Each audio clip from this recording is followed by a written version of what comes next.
There once was a band that took to the road. The name of the band was Charlemagne's Sword. For epic tale is penned into chord. To campaigning we shall go. Whoa! May well the weather may change and bring a storm, wind, hurricane strange. High, low, the years may age. To campaigning we shall go.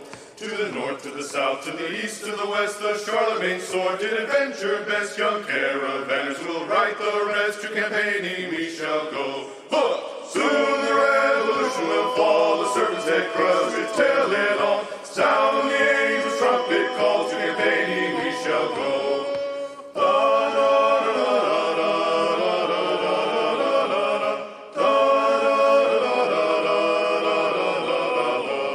The band was as a band of brothers that confronted liberals and made them shudder. Face to face we made them stutter, to campaigning we shall go.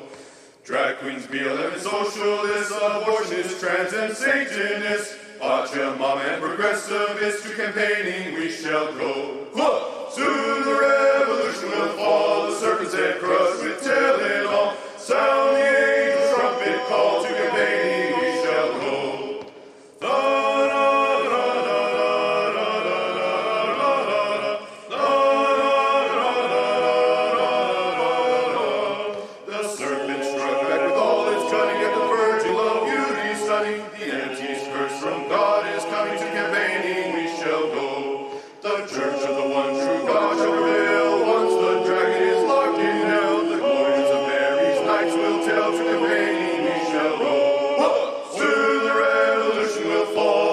Head crust will tell it all. Sound the angel's trumpet call, to campaigning we shall go.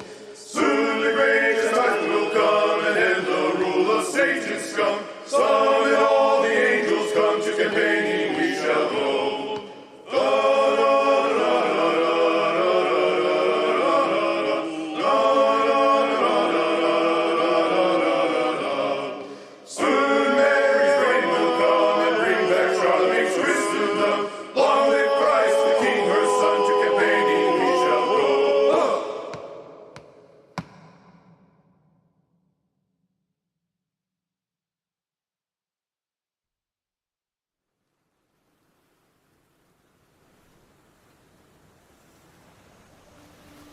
According to a French legend, not far off the coast of Brittany, an ancient city was buried beneath the waters by a mysterious cataclysm.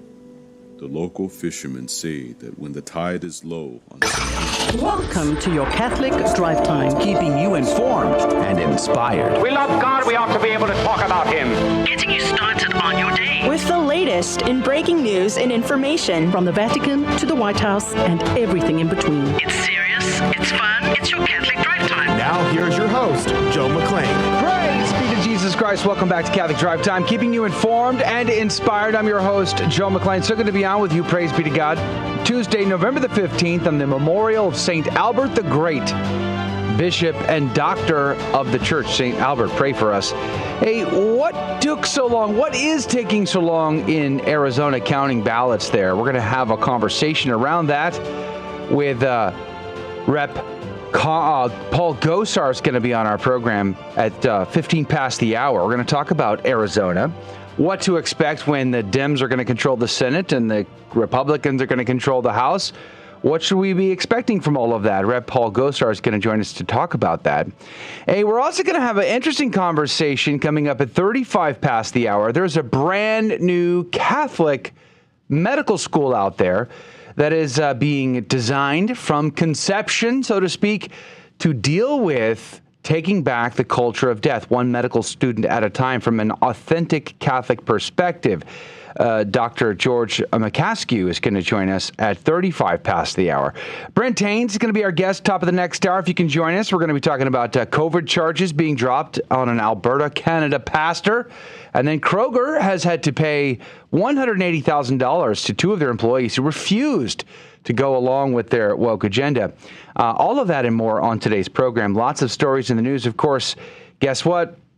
Several, and not just one, but several Senate Republicans are prepared to join Democrats to enshrine gay marriage into law. Yeah. Remember we talked about that? What exactly are they conserving these days? Interesting. Republican Texas Governor Greg Abbott on Monday called for an investigation into how Harris County ran their elections.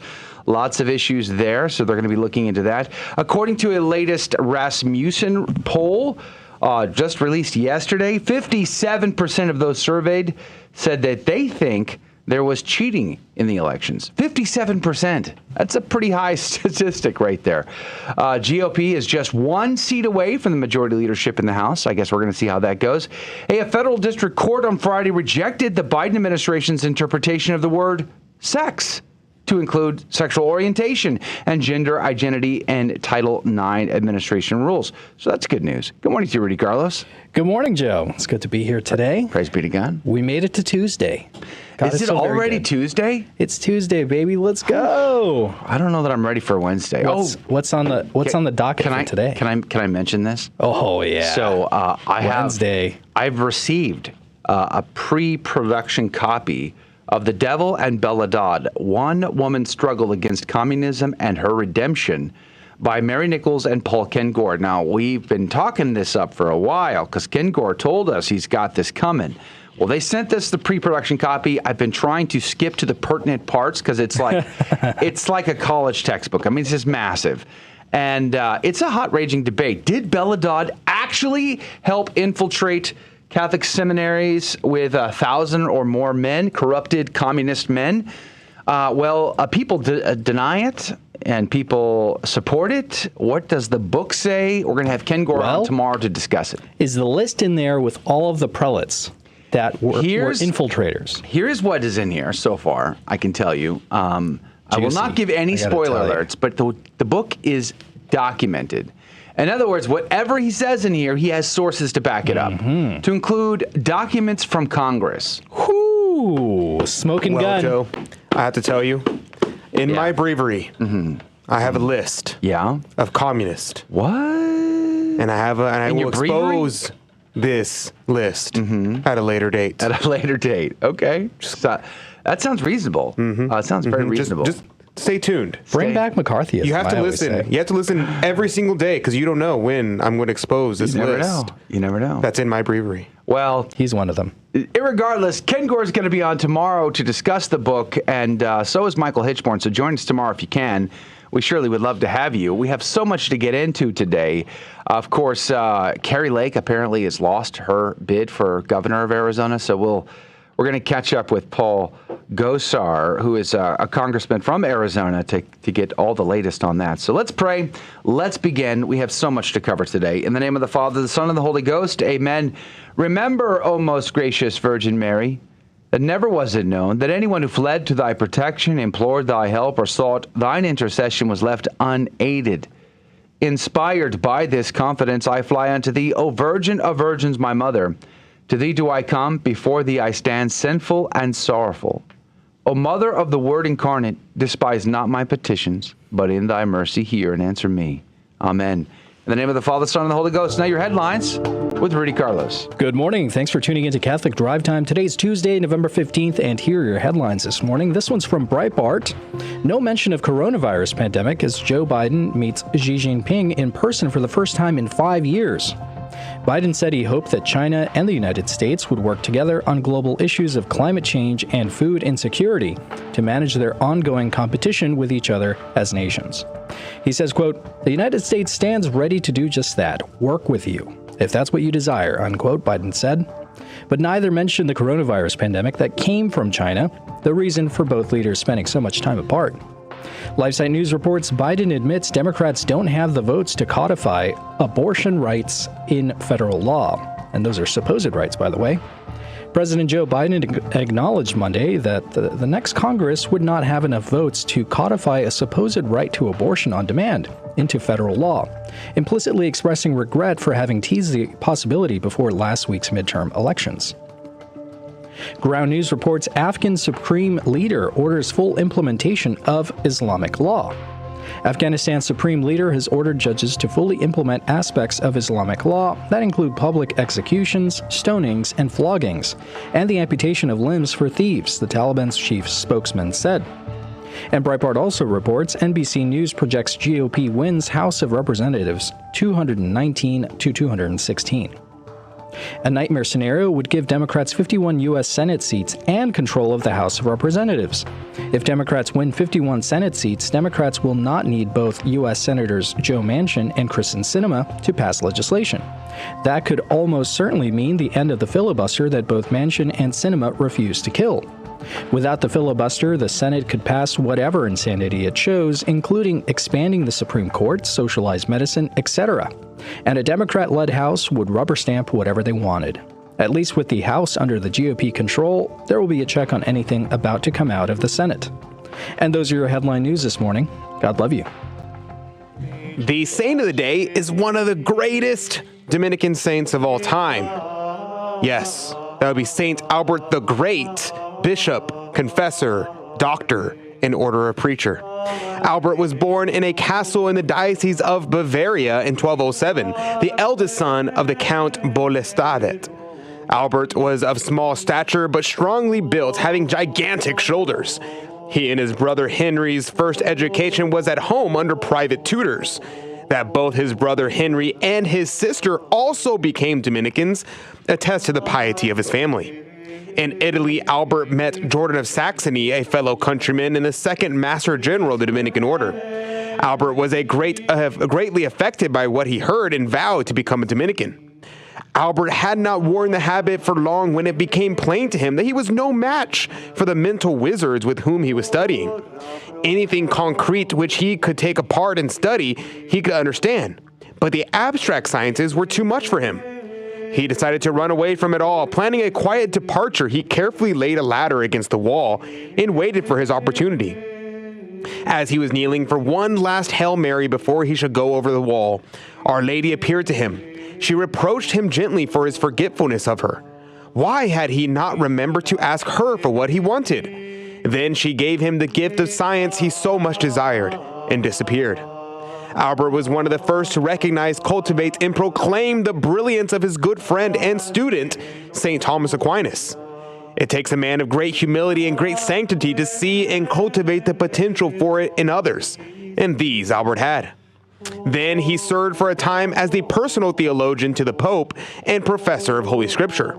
He was made bishop against his will, and as for his episcopal robes, he had just settled for a pair of stout shoes when he needed for his long journeys on foot. The people were astonished and called him the Bishop in Clogs, or simply Clobhopper. Saint Clobhopper for God, forever in the march along the path of the gospel, is what the people said of him.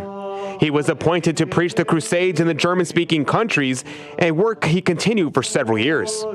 He outlived his beloved pupil by several years, and in extreme old age, he walked halfway across Europe to defend the theses of St. Thomas that was challenged. He fiercely and brilliantly defended St. Thomas in his positions against Bishop Stephen Tempère of Paris and a group of theologians at the university there in 1277. On his return to the monastery at Cologne, Albert ceased teaching forever and retired permanently to his cell. He had kept the innocence and freshness of his faith and prayed like a child. He loved the Virgin Mary with tenderly and wrote one of his most beautiful theological treatises on her praise. For the last 2 years of his life, Albert suffered from increasing memory loss and ill health, which led to his death in Cologne on November 15, 1280. He was beatified in 1622 by Pope Gregory XV, and I must recommend the book published by Mediatrix Press on the life of Albert the Great. Saint Albert the Great, bishop, confessor, doctor, and order of preacher, pray for us. Praise be to God in all things. The gospel today comes to us from Luke chapter 19, verses 1 through 10. At that time, Jesus came to Jericho and intended to pass through the town. Now a man there named Zacchaeus, who was a chief tax collector and also a wealthy man, was seeking to see who Jesus was, but he could not see him because of the crowd, for he was short in stature. So he ran ahead and climbed a sycamore tree in order to see Jesus, who was about to pass that way. When he reached the place, Jesus looked up and said, "Zacchaeus, come down quickly, for today I must stay at your house." And he came down quickly and received him with joy. When they saw this, they began to grumble, saying, "He has gone to stay at the house of a sinner." But Zacchaeus stood there and said to the Lord, "Behold, half of my possessions, Lord, I shall give to the poor. And if I have extorted anything from anyone, I shall repay it 4 times. And Jesus said to him, "Today salvation has come to this house, because this man too is a descendant of Abraham. For the Son of Man has come to seek and to save what was lost." The Gospel of the Lord. Praise to you, Lord Jesus Christ. Ignatius Catholic Commentary points out that this episode is only found in Luke's Gospel. Very interesting. And the story is marked with irony. I mean, who is seeking whom? Was Zacchaeus seeking the Lord, or was the Lord seeking Zacchaeus?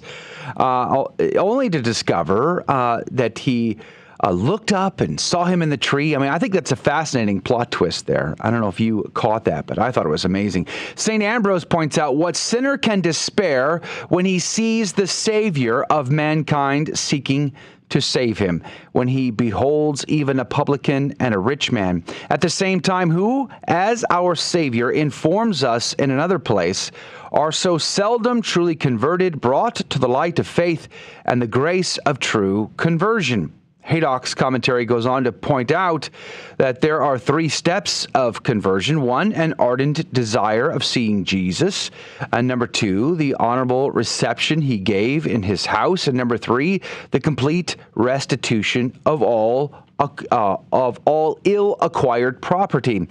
I would also point out that the whole 4-fold repayment, this is like the zealous level. This is like the maximum.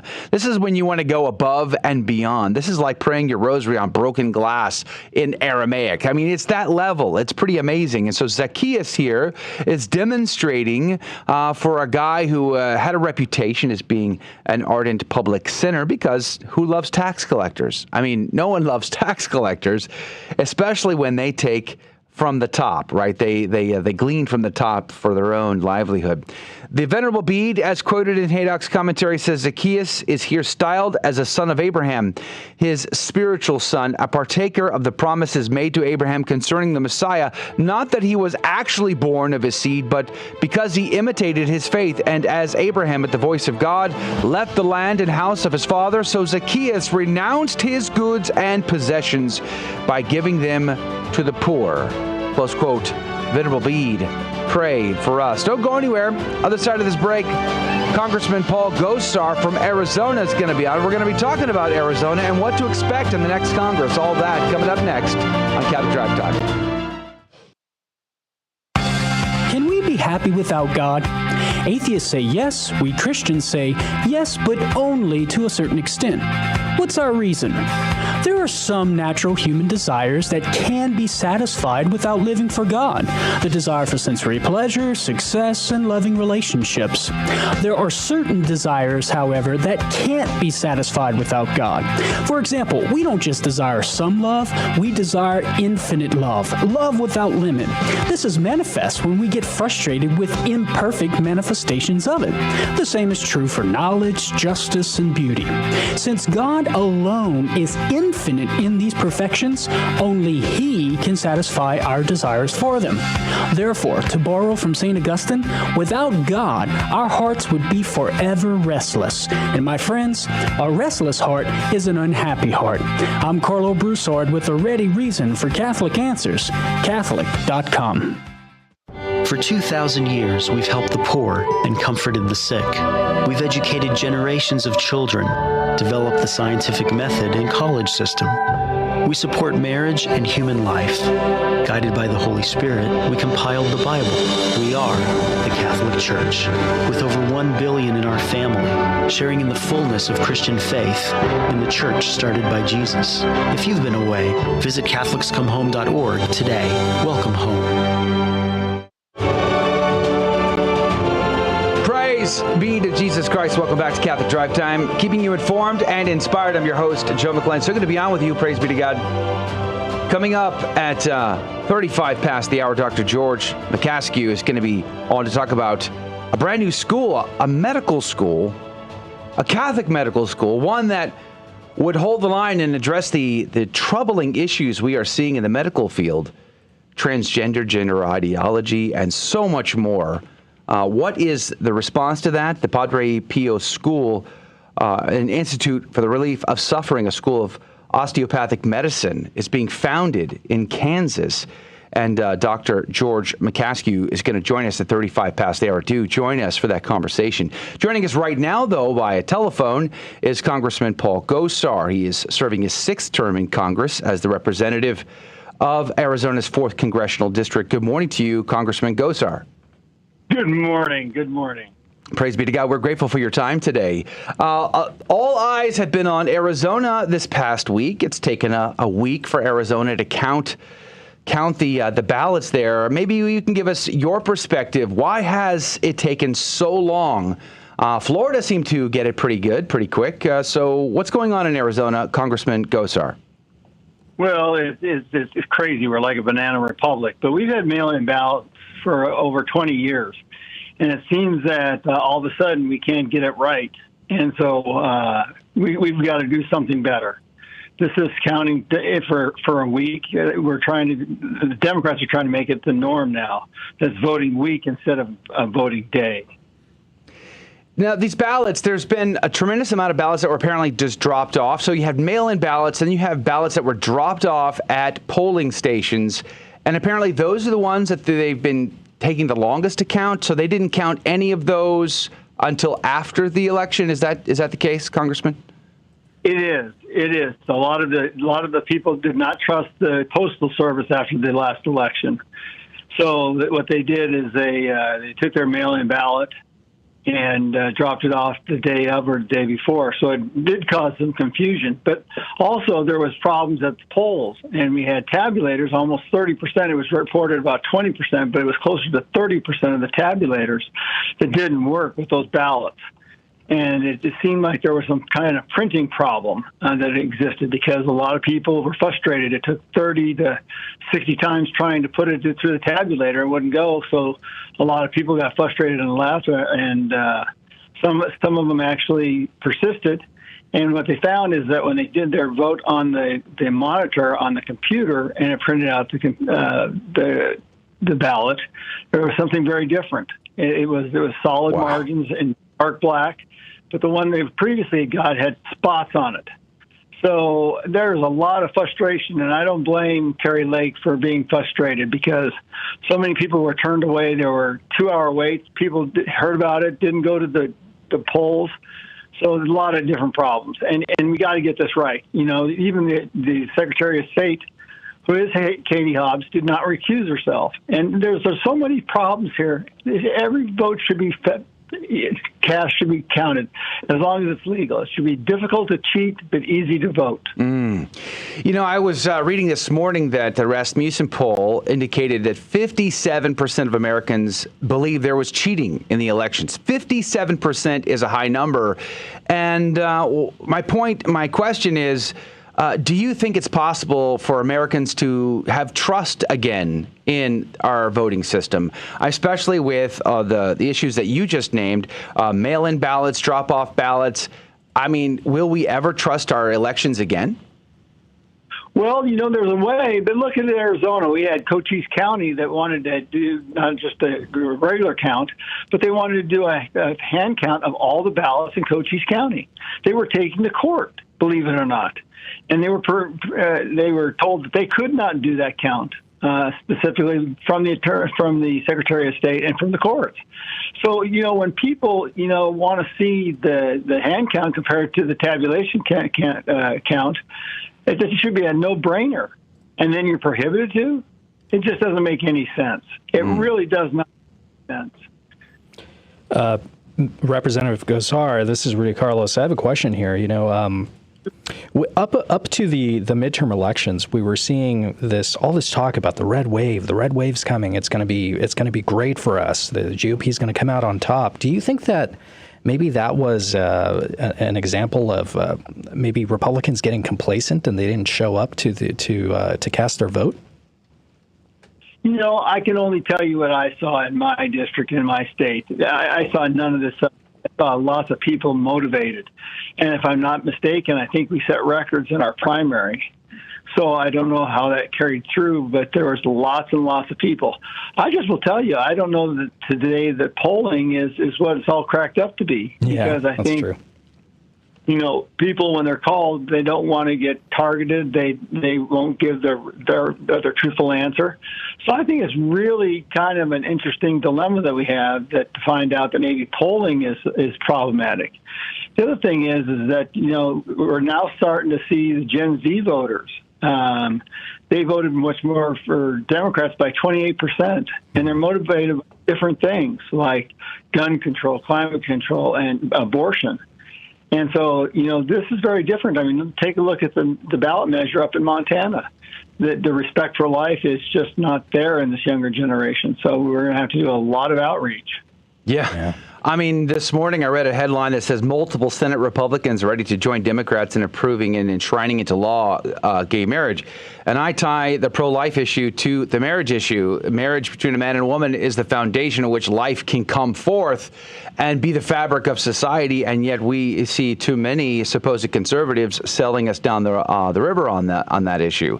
Which brings me to currently it looks like Republicans may just barely squeak by in the House. Looks like the Senate's going to remain under control. It's going to be a Congress divided. What do you see in the next Congress? How will things go over the next 2 years, Congressman Gosar? I think a lot of it depends upon, you know, our leadership. There's a lot of people unhappy with our current leadership. You know, we shouldn't allow ourselves to get caught in the trap that nothing can get done. That's the furthest from the truth.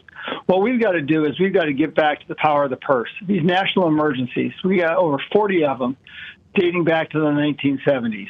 These are sitting there. We're in violation of looking at these. The COVID emergencies is one of those.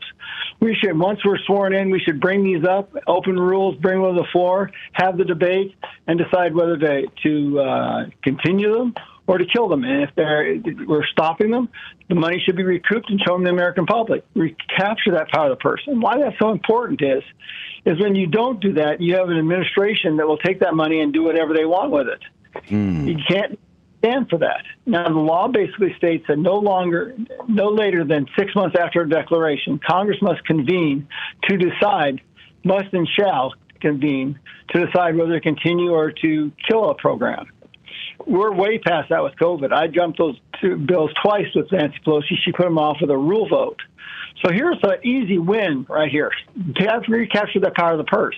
Because when the administration actually does an illegal thing that you don't want to have happen, it doesn't stop you from voting the very next day, saying, no, that's not an authorization of money. We're going to stop it right now. Set the bar down. And really started engaging people. The other thing is we ought to have some rules where we're engaging the members of Congress. The last time I looked, Republicans didn't have all the great ideas.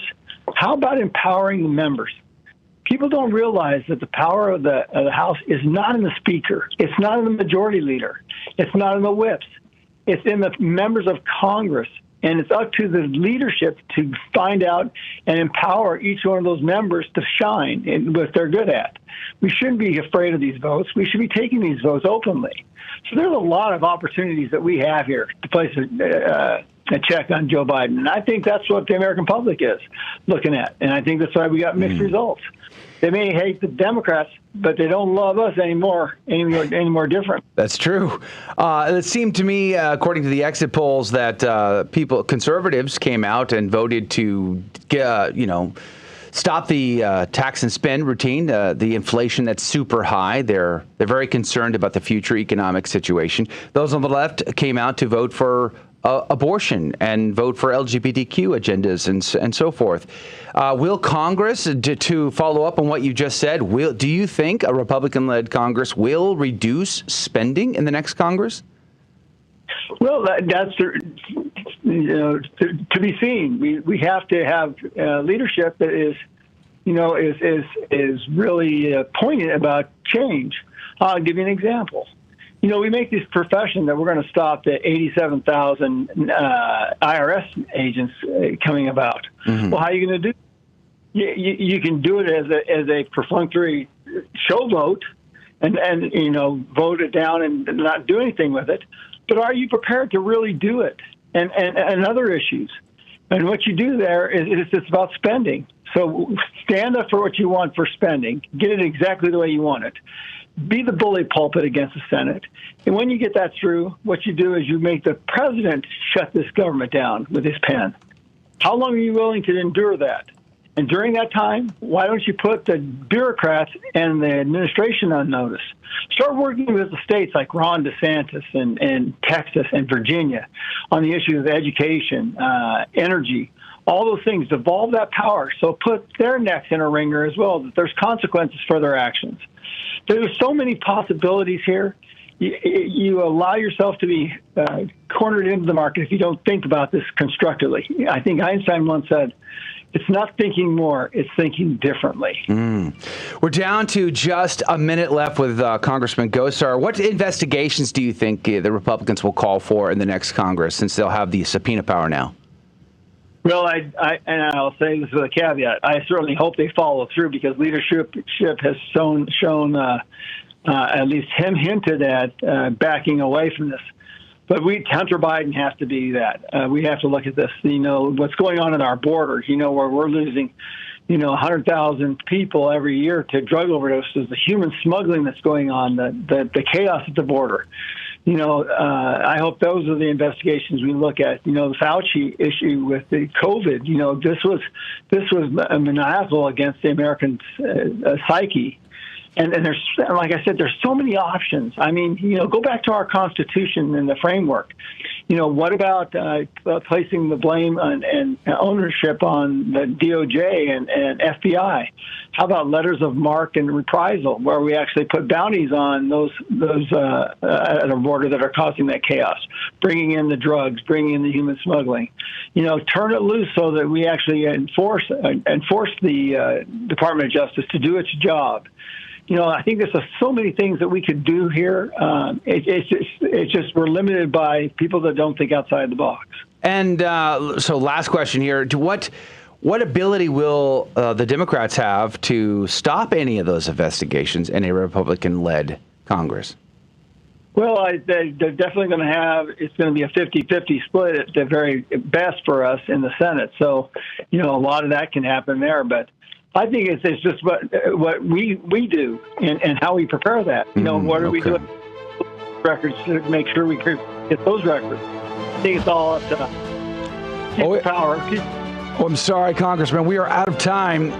Paul Gosar in Arizona's 4th Congressional District. Thank you for your time today. We appreciate you, Congressman. God bless you. Have a great day. Don't go anywhere. After the break, we're going to have a conversation about taking back the medical schools, one student at a time. This is Dale Ahlquist with a Chesterton Minute. Have you ever noticed that the world associates fanaticism with religion? But G.K. Chesterton says that the strangest fanaticism that fills our time is the fanatical hatred of morality, especially of Christian morality. It is the irreligious who are fanatical in their hatred of religion. They hate religion because religion is the only basis for morality. They hate morality because it is clear. And they prefer things to be vague to the point where they can call wrongs rights. But we cannot call something a right when it defies God's laws. We can only call it a sin, because all rights come from God, and God is not going to break his own laws. Neither should we. Want more than a minute? Visit our website, chesterton.org. It's to truly save souls. It's to save souls, and we have a lot of different media platforms, whether it's through our TV, radio, music, and it's all promoting this culture that is really here to kill, steal, and destroy souls. And to have that Catholic voice on the air that is proclaiming the good news and able to touch and transform lives, what better thing to support? The Guadalupe Radio Network. Radio for your soul. Welcome back to Catholic Drive Time, keeping you informed and inspired. And now more headlines. This one's out of the Post-Millennial. Journalism is most regretted major for college grads. CNBC reports that a whopping 87% of college students regretted their journalism degree, according to a survey of over 1,500 college grads seeking jobs by ZipRecruiter. In the survey, sociology tied with liberal arts/general studies degrees in second place, both warranting 72% of graduates saying they regretted making the choice to major in the field. 64% of communications majors said they regretted their choice of a degree, followed by 61% of those with educational degrees. CNA reports 10 things to look out for at the U.S. Bishops' fall meeting this week. The USCCB will hold its annual fall meeting this week in Baltimore. Here are a few things that are on the docket. The meeting will mark the end of Archbishop Jose Gomez's 3-year term as president of the USCCB, and they'll elect a new president, as well as possible revisions to voting guides for Catholics. I think that's a little too late. The bishops will discuss the Synod on Synodality and the preliminary findings of the Church's listening sessions. With the September release of the National Synthesis, the bishops are moving from the diocesan phase of the listening process to the continental phase and decide what findings they choose to highlight. Pope Francis announced the extension of the Synod through October 2024. And the National Catholic Register reports FBI releases video of attack of firebombed Buffalo Pregnancy Center, says FACE Act charges are possible. The FBI also announced a reward of up to $25,000 for any information leading to the arrest of the arsonists. And in another notable development, the FBI's press release states that those responsible for the vandalism could be charged with a violation of the Freedom of Access to Clinic Entrances Act, or the FACE Act, which has been used predominantly, if not exclusively, against pro-life activists. Jim Harden, the CEO of the Firebomb Pregnancy Center, says that he is pleased that the FBI's released the footage and some photos, although he said he was not happy that the release came 161 days following the arson of his clinic. He said he's skeptical of the FBI, especially given the severe criticism that the organization has received from pro-life lawmakers following a slate of arrests of pro-lifers. And those were your headline news this morning. God love you. Praise be to God in all things. Thank you, Rudy, for keeping us up to date.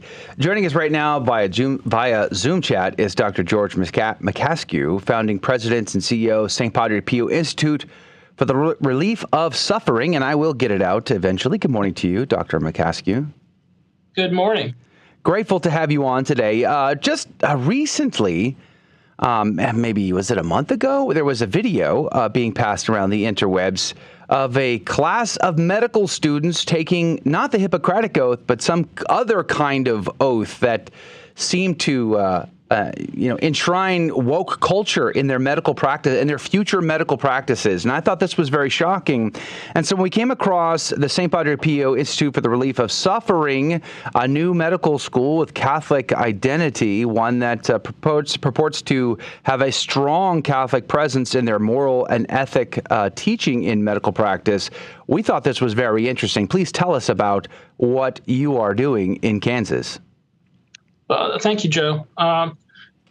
We saw the need for a faithful Catholic medical school. I mean, higher education in general is very liberal, very left-leaning. Medical schools are somewhere left of that. And as you saw with that medical school in Minnesota, the University of Minnesota, their pledge was to fight against the oppression of genderism. I'm not even sure what that means, but that's what the pledge was. And just before that, at the University of Michigan Medical School, 60% of their white initial opening class white coat ceremony. So when students start in medical school, there's a ceremony where they get the white coat. It's a very, solemn and celebrating occasion when a medical school student starts their journey. And 60% of the class turned their backs and walked out on the speaker, who was a very prominent, well-regarded physician and bioethicist, simply because this individual had a history of pro-life opinions. The speech itself had nothing to do with abortion. So that's the kind of environment we find ourselves in. Our healthcare system is broken. As I've said, 65 million children have died in a genocide since 1973 that was facilitated by the participation of physicians. The culture of death that we find ourselves in has largely been facilitated by the practice of modern medicine. And we felt there was a need, we being Catholic Healthcare International, felt there was a need for a medical school that would take a strong moral, a strong Catholic position on issues like abortion, end-of-life care, gender identity, those sorts of issues. So we are has signed an affiliation agreement and are developing an independent medical school on the campus of Benedictine College in Atchison, Kansas, to stand for these Catholic values. It will be the only medical school in the world that functions under the doctrine of ex corde ecclesiae, which is the doctrine that St. John Paul II established to define what is a Catholic institution of higher education. So all the senior leadership, all the members of the Board of Trustees will be Catholic. As much of the faculty as possible will be Catholic. And every employee of the medical school, Catholic or not, will have to sign a mandatum of loyalty to Catholic principles as a condition of employment.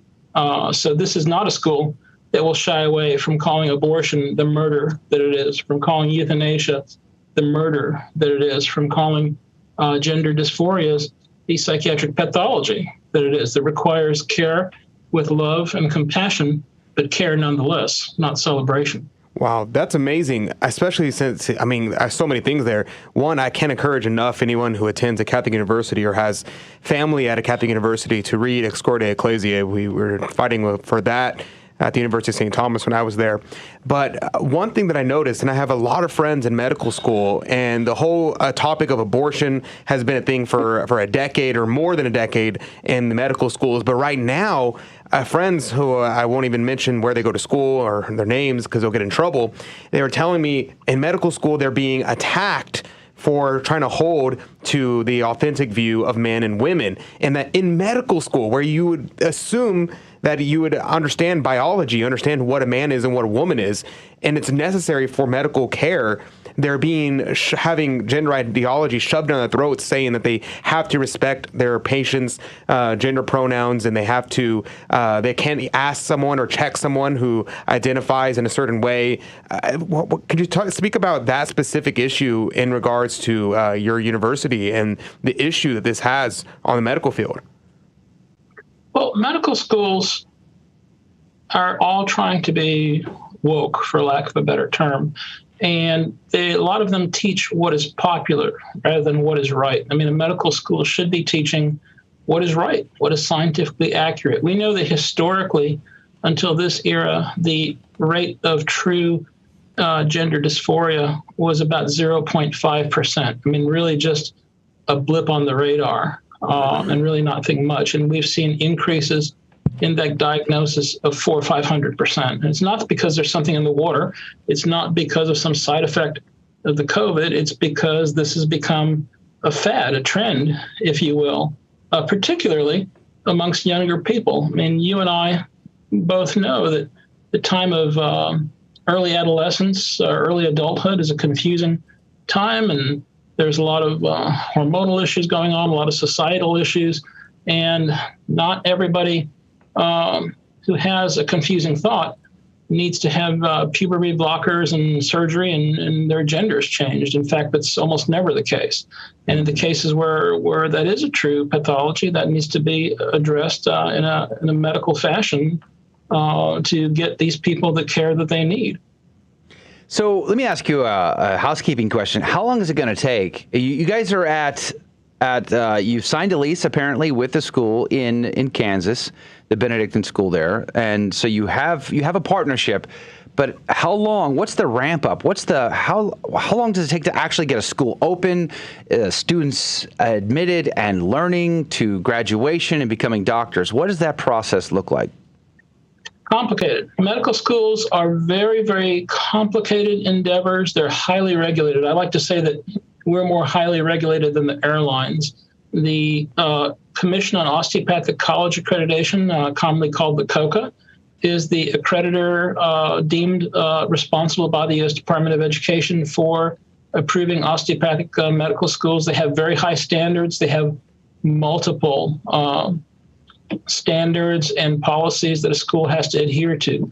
So any school that is in operation in the United States operates at a very high standard of excellence. So we have to meet all those standards. And it takes a while to develop all that. It's also a very expensive project. This is about $120 million project all total. Like Padre Pio, when he first established his Casa for the relief of suffering in Italy, it's driven entirely on goodwill and donations. So if we get all the money that we need, if we meet the accreditation parameters, so there's a lot of ifs there. Yeah. But if that all works, we should be able to open our doors for students in 2026 and graduate the first class in 2030. A medical degree is pretty useless, either a DO or MD degree. I mean, anybody with those degrees has to go out and do a residency. So after graduation, the students go out into the United States and do a residency in some field of practice. And once they're finished, then they can start practicing. And we'll be establishing faithful Catholic residencies. Hold that thought right there. We have a quick network break to take. Dr. George Mychaskiw is our guest. We're talking about an authentically Catholic medical school. All that and more is coming up right after this quick break. This is Jesuit Father Robert McTague, host of the Catholic Current, where we bring Christ to the world and the world to Christ. We look at current events through the eyes of faith. I hope you'll join us each Monday and Friday for guests and topics you can't afford to miss. That's the Catholic Current, heard Monday and Friday right here on the Guadalupe Radio Network at 4 p.m. Central, 5 p.m. Eastern.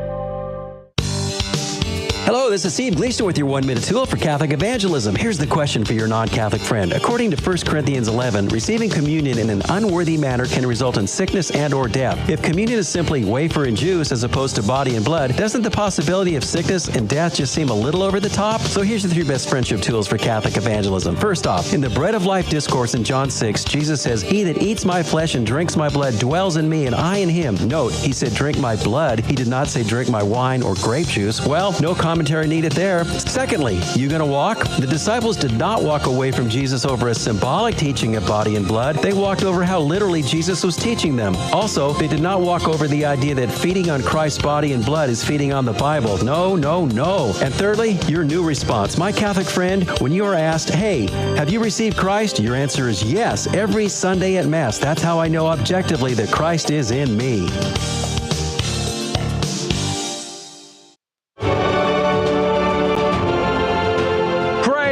Be to Jesus Christ. Welcome back to Catholic Drive Time, keeping you informed and inspired. I'm your host, Joe McClain. So good to be on with you. Dr. George Mychaskiw is our guest, founding president of the School of St. Padre Pio Institute for the Relief of Suffering, School of Osteopathic Medicine, which is a really fascinating concept that we are praying actually happens. Welcome back to the program, Dr. Mychaskiw. You were talking about the ramp up and how there's you're talking 2030 before we're starting to see a crop of doctors who have gone through such a school. You still have residencies to worry about. And to be frank, I don't want to throw this on the table before I let you finish that thought and continue on. I'm a little concerned about the funding issue. So students who take federal, are they going to be able to have federal loans to go to this school? And if so, federal loans tend to come with strings attached, and that's how schools tend to lose their Catholic fervor. So what does the future look like for your school and for those students, et cetera, Dr. Mychaskiw? Well, the future still looks good as far as federal loans are concerned. Federal loans are operated under a program called Title IV.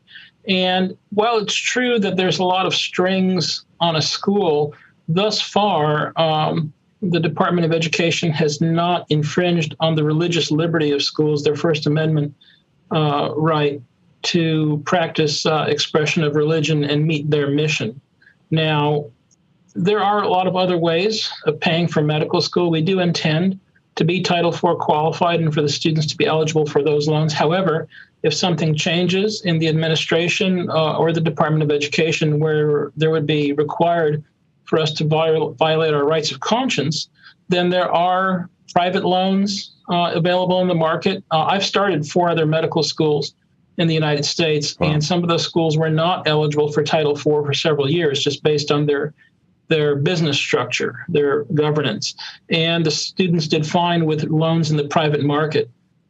In general, medical students have the lowest default rate on student loans in the industry. They have the lowest attrition rate on their education. So they're a good credit risk, if you will, for medical school loans. So there's a vigorous private loan market. As you know, there are a couple of colleges, Catholic colleges in the U.S., Christendom College comes to mind in Front Royal, Virginia, that do not take Title IV funding because they don't want to be subject to those strings, if you will, of the government. We don't believe those strings are onerous at the moment because they don't infringe on the rights of conscience, but we keep an eye out for that. Mm-hmm. And if it should happen, if it should go squirrely on you, are you prepared to sever those ties? Yes, we're fully prepared to sever those ties. We will not compromise on Catholic bioethical principles. I mean, abortion is murder, euthanasia is murder, gender identity is a disorder, regardless of what the politicians and the government may require. So if we have to not be Title IV eligible, we'll simply have students get their funding in other methods. And there are a myriad of other ways that students can get funded, and they'll be fine. And in the meantime, between now and when you plan to open, and when is the time you plan to open? Well, again, if everything goes according to plan and we meet the standards of the accreditors, we hope to open in 2026. We always put disclaimers on that because there's a lot of things that can happen. I've been very fortunate in the schools I've opened in the past that things have gone pretty much on time, and the accreditors have some timelines that are set. But again, all goes according to plan, and the Holy Spirit brings us generous benefactors to get this done 2026. I mean, yeah, it sounds expensive, but last year just 7 individuals gave over $350 million to Planned Parenthood. Yeah. So I think we can do better than that. Absolutely. Praise be to God. Hopefully, let's pray for that. And what in the meantime, between now and 2026, there are tons of Catholic medical students across the U.S. and beyond. What do you recommend to these students who are trying to be good Catholics, trying to practice their faith in the medical field, but also specifically the medical schools? How do they keep the faith and not compromise on their morals and still make it through medical school? I think you just have to stay strong to your conscience. I did my residencies in anesthesiology at Yale University. And as you would expect, Yale is a very progressive secular institution. And at that time, it was quite a while ago, the chemical abortion had just been invented. And our pain service through anesthesia covered those patients because apparently it's a very painful process. And I simply, at the outset, before getting involved with the care side, I just don't do this. I'm not able to participate in these pain service rounds. And to their credit, they were very understanding, accommodating, and they allowed me to express my First Amendment rights and my freedom of conscience. So I give them credit for that, and I would urge students of faith to simply stay to the tenets of their faith. And the consequences of violating your conscience are far greater than the consequence of a bad grade on a rotation. I mean, like I said, fortunately, my experience was positive, but I know other people have had less positive experiences, and I get calls and letters sometimes for students that are, quote, in trouble because they're holding to their freedom of conscience. But we know the Department of Education has recognized the First Amendment right of faith-based institutions to follow their mission, and I would expect that colleges will do the same, or else, there are remedies for that. Doc, as a follow-up question there, when professionals go through the process of going to school and, they graduate, sometimes they have to join associations and things like that. And I'm just wondering, how does that look like for somebody who holds authentic Catholic medical ethics, for them to be a part of these different boards that they might need to continue to pay into, to keep their licensure and that sort of thing? Well, I think we all have to decide what organizations we're going to pay into and what we're not. In fact, my own organization has occasionally, and like many organized medical societies, tried to be political and jump on a bandwagon, if you will. You can imagine after the Roe v. Wade was overturned, a lot of medical societies became woke and started sending letters to the government about their protests and how horrible it was, this and that. And I reminded them that you don't speak for me or all of your membership. You speak for a percentage of the membership that is advocating these views. So at the risk of alienating members and losing membership, they should retract things like that. I think if you can stomach what your membership organization is doing, you stay with it, or if you don't, if it's violating your freedom of conscience. There are organizations like the American Association of Pro-Life OBGYNs that adheres to firm Catholic principles. So there are always alternatives. You don't have to join the party, if you will. It's interesting you bring that up because, you hear all the time, the medical community believes this, the medical community has said that, but there are many doctors who don't agree with this. And I guess the biggest one we always hear is, well, the consensus of the medical field is that the child is not alive, or things similar to that. When people say that, what exactly do they mean? Do they mean like these organizations that doctors are a part of? Whenever people say that, are they just lying? What exactly do people mean when they say those kind of things? Well, they paint with a broad brush, and most of these organizations are political. Some are more woke than others, and they will make these statements on behalf of their membership, but they never check with the membership. As I had written to one organization when I resigned, I said, you said you spoke for all these thousands of physicians. You didn't speak for me, and I'm sure you don't speak for a lot of your membership. So that's what happens. There's no occasion. There's position papers and votes of membership to come up with a position, but usually not. It's usually an organization makes a decision and does this. What's exciting about our medical school is that we hope that all of our students will graduate with both a medical degree and a master's degree in bioethics and medical theology. Oh, wow. So that means that every year we hope over 160 students will graduate and go out and be thought leaders in the field, people who establish medical societies, people who are leaders of their local medical staff, people who will show other physicians and other medical schools that it's okay to adhere to Catholic values. It's okay to stand for life. You don't have to do what's politically convenient and what's popular. So we're coming down to the wire here on our conversation with Dr. Mychaskiw about this. But so a couple of questions here. One is, in an increasingly woke world where they're not doing the Hippocratic Oath, but they're doing the woke oath, are these doctors going to find employment? Will they have to create their own practices in order to make a living and care for patients? Number one. Number two, how easy will it be? Will there be a registry of these graduates and these doctors so that the faithful can seek them out and try to become their patients when they are, in fact, doctors? What say you, Dr. Mychaskiw? We're not concerned about their employment. I mean, there's a tremendous need for physicians in the United States, and we'll be working with Faithful Catholic Systems for the students' clinical education. They go to school for 2 years on the Kansas facility to do classroom work, but then 2 years will be in hospitals and clinics around the country.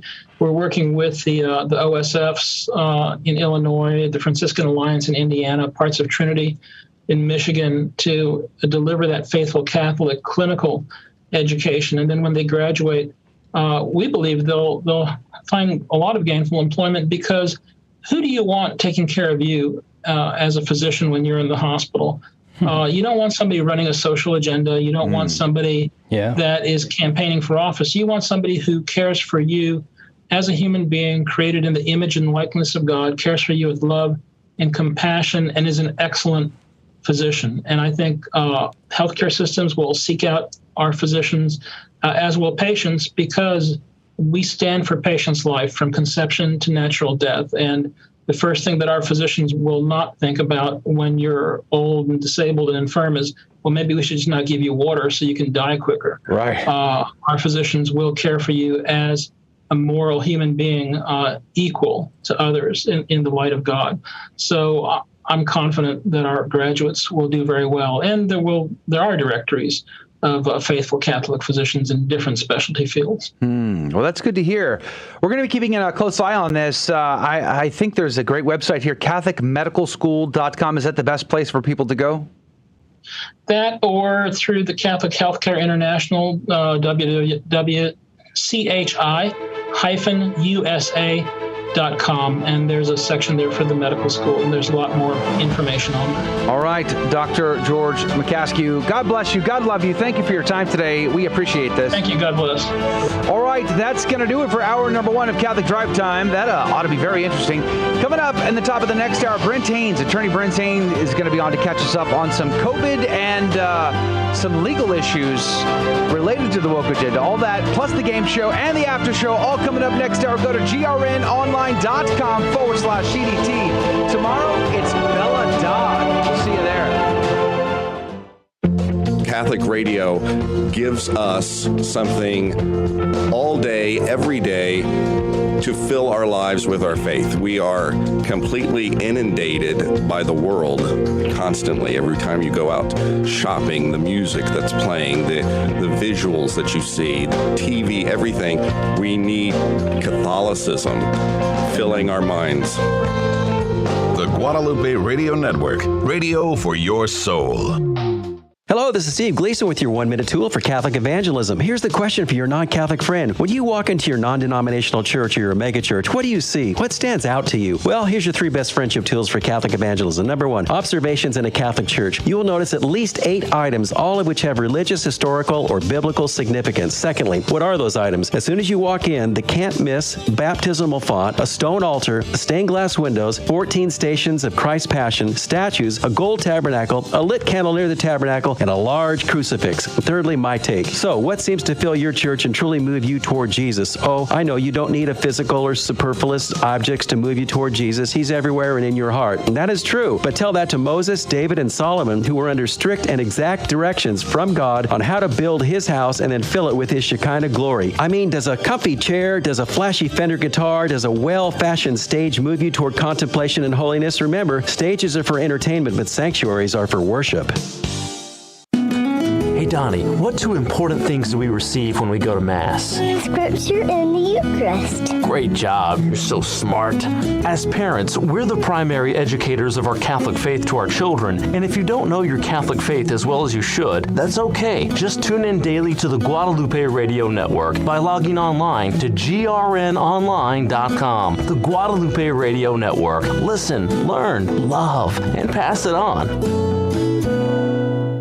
Are you on the CDT Insider email list? Hi, Joe McLean here. And every week I send you cool stuff straight to your inbox, goodies that you're not going to want to miss. Go to grnonline.com/CDT and get signed up today.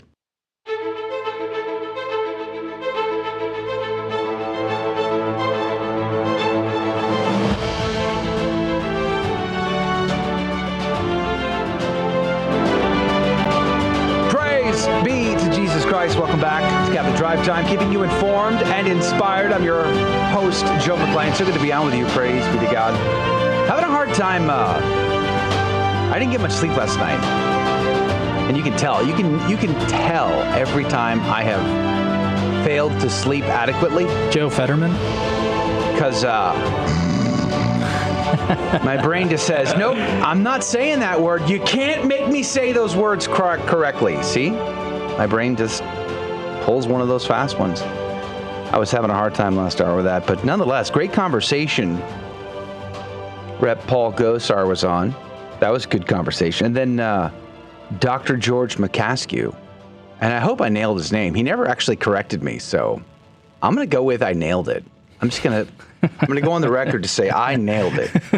I always assume the opposite. He's in the chat. He said, no, you didn't. He is not here to correct me at this time, and he never corrected me during the conversation. I love it. Clearly nailed it. I love it when we speak to a doctor, because I can just say, hey, doc. You're a cheater. Doc. You're doc. What do you think about... Hey, doc.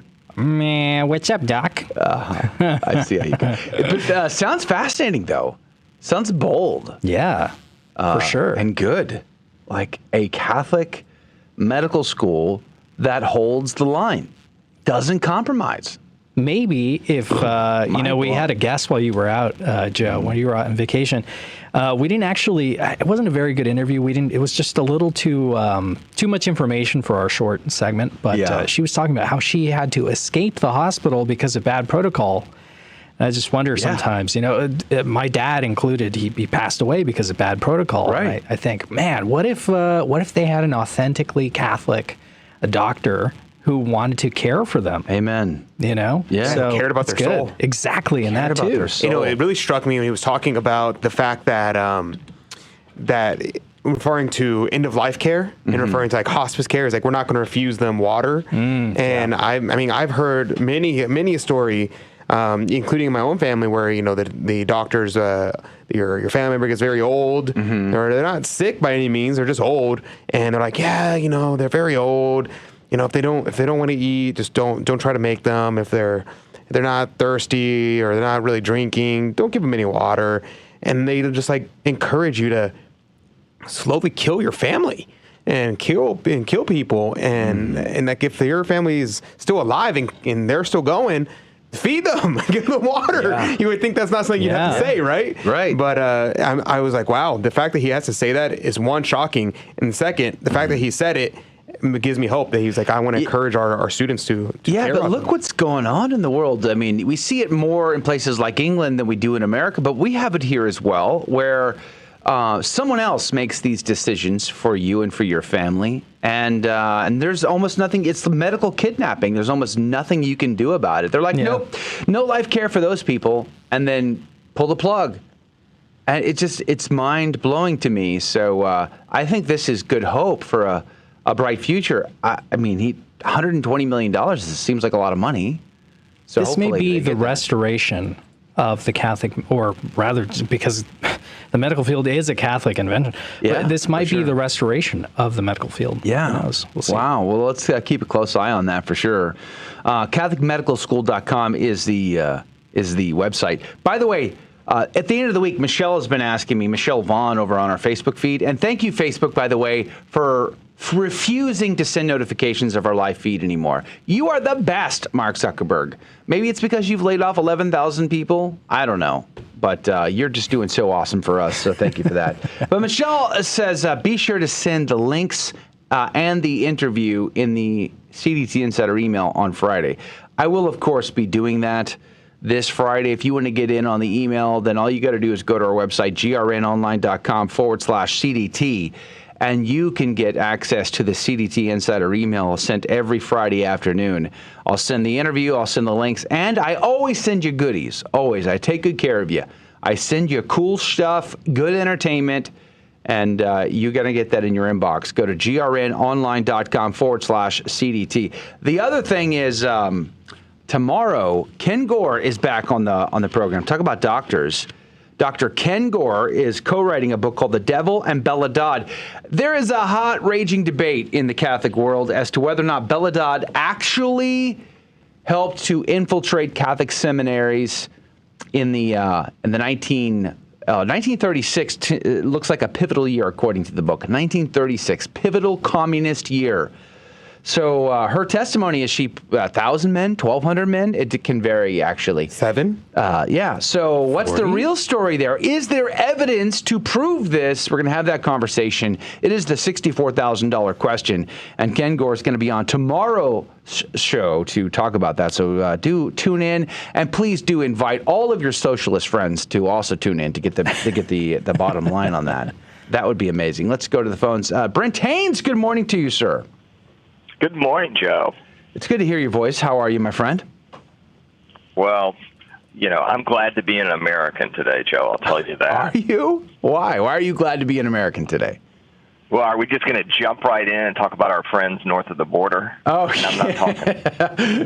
In other words, so your bar about being happy to be American is not being Canada. Is not being Canadian. That's really the extent. Every morning I wake up, I thank God for not being Canadian. Lord, it's like that. What was that? The parable between the sinner and then the Pharisee. Thank God I'm not like that sinner. For not being Canadian today, unlike those Canadians. All right, well, maybe we should get some context here before we upset our neighbors to the north. Well, what's going on in Canada? Oh, we're not the ones who are going to upset our neighbors to the north, Joe. I think that our religious brethren to the north are upset enough. But there is some good news up there, and good news south of the border we can get to in a moment. But a lot of listeners might remember that during the COVID lockdowns, Canada, much like some other countries in the world and much like some states such as Michigan and California, instituted very severe lockdown controls. Mm-hmm. And a pastor got in the news more than once up there because, believe it or not, he's not a Catholic, but believe it or not, as a Christian pastor, he actually believed he should be preaching to his flock and that Christians should be able to gather to worship. Go figure. So amid all of these lockdown orders, he allegedly kept violating them and probably did violate some of them, considering how broad and severe they were. It got to the point where he was holding services outdoors, Joe. Now, this is outdoors. And they still went and arrested him. A judge in Alberta, Canada, actually an associate judge, issued a very broad order that allowed people suspected of violating COVID laws to be arrested without a warrant. So there's a reason right there I'm glad I'm an American. You cannot be arrested in the United States unless there is a warrant or unless there's sufficient probable cause on scene, as prosecutors would say. Praise and then be you to God. still get taken before a judge immediately. So the police arrested him for having these services outdoors. But, Joe, they didn't go and arrest him at the outdoor service. They used a helicopter to track him down. Yeah. What? Yeah.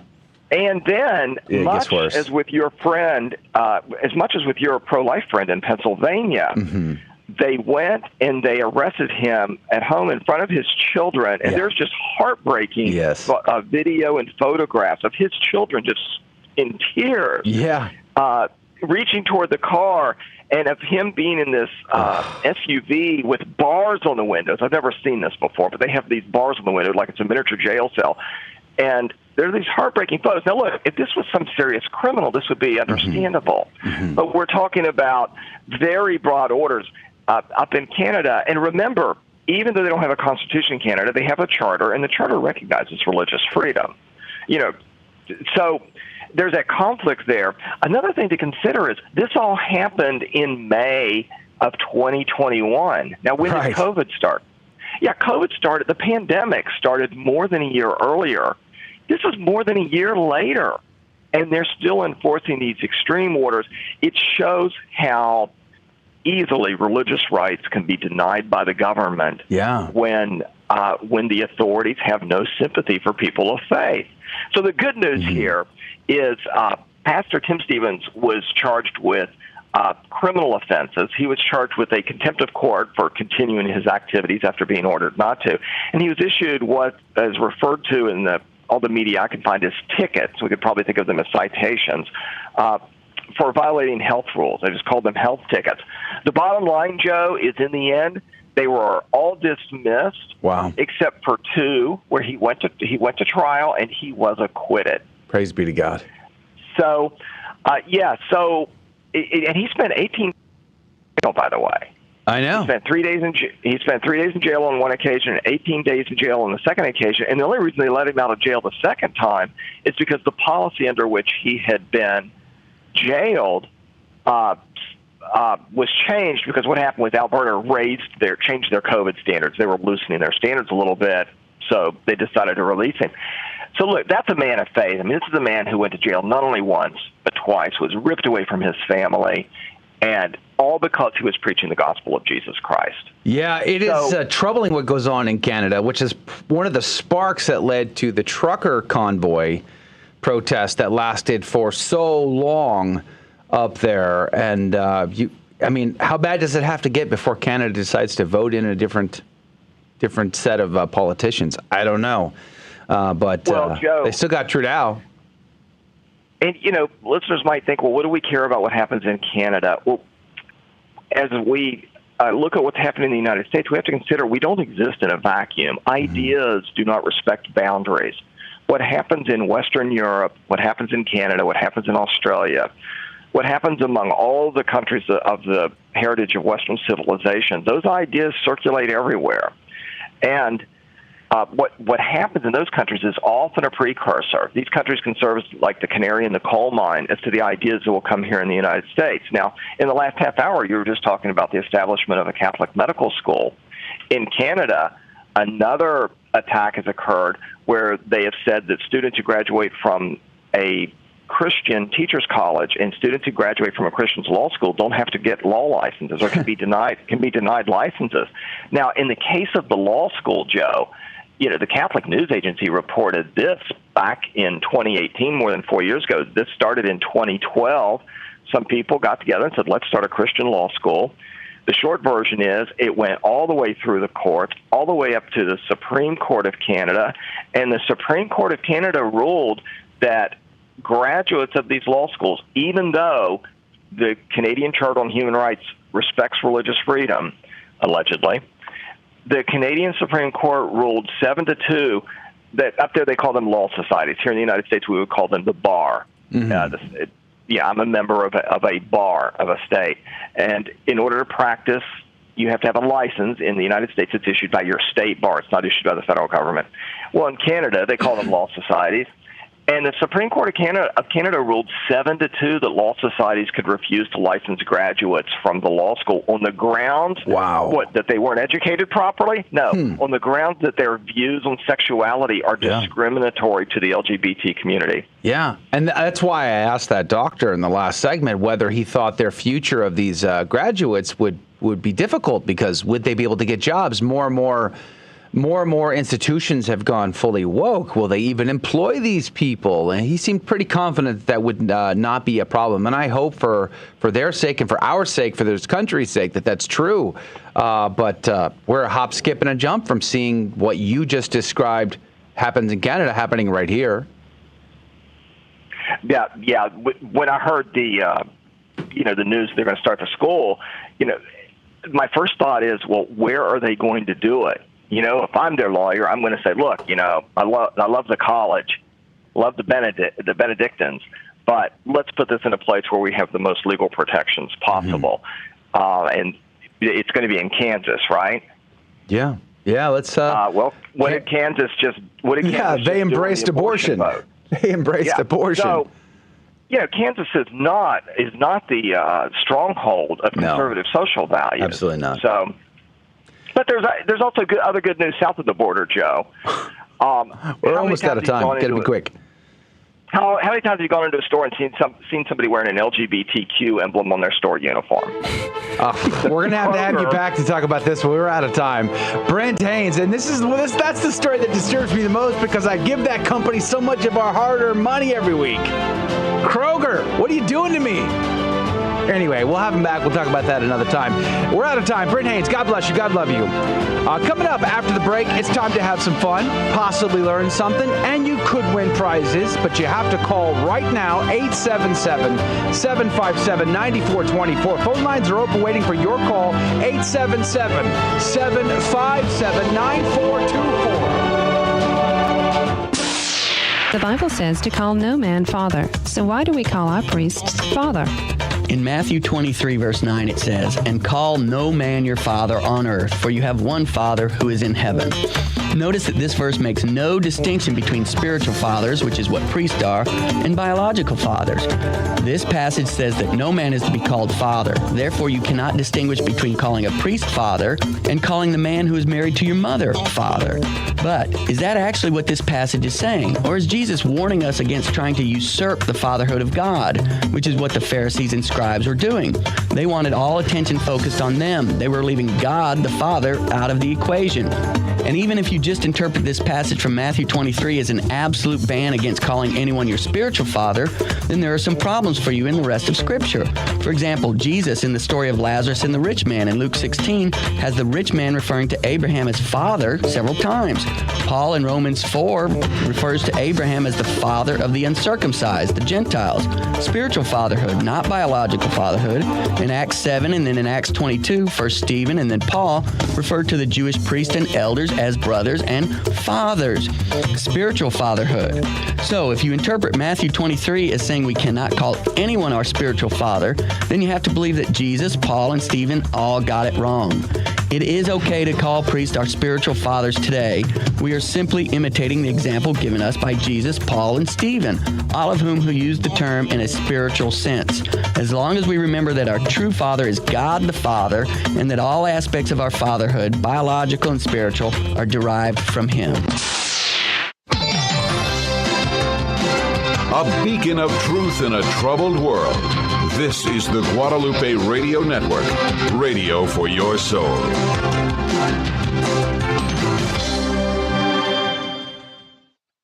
Welcome to another round of Fear and Trembling, the Catholic trivia game show that helps you work out your salvation by the seat of your pants. It's a 50-50 chance and prizes are involved. Avoid the weeping and gnashing of teeth. Call now to take your shot, 877-757-9424. And now, your host, Joe McClain. Praise be to Jesus Christ. Welcome back to Catholic Drive Time and Fear and Trembling. Catholic trivia game. What are you laughing for? What are you laughing for? The Catholic trivia game show with secrets and agendas that you best not be telling anybody. You know, Rudy, you got to stop laughing, bro.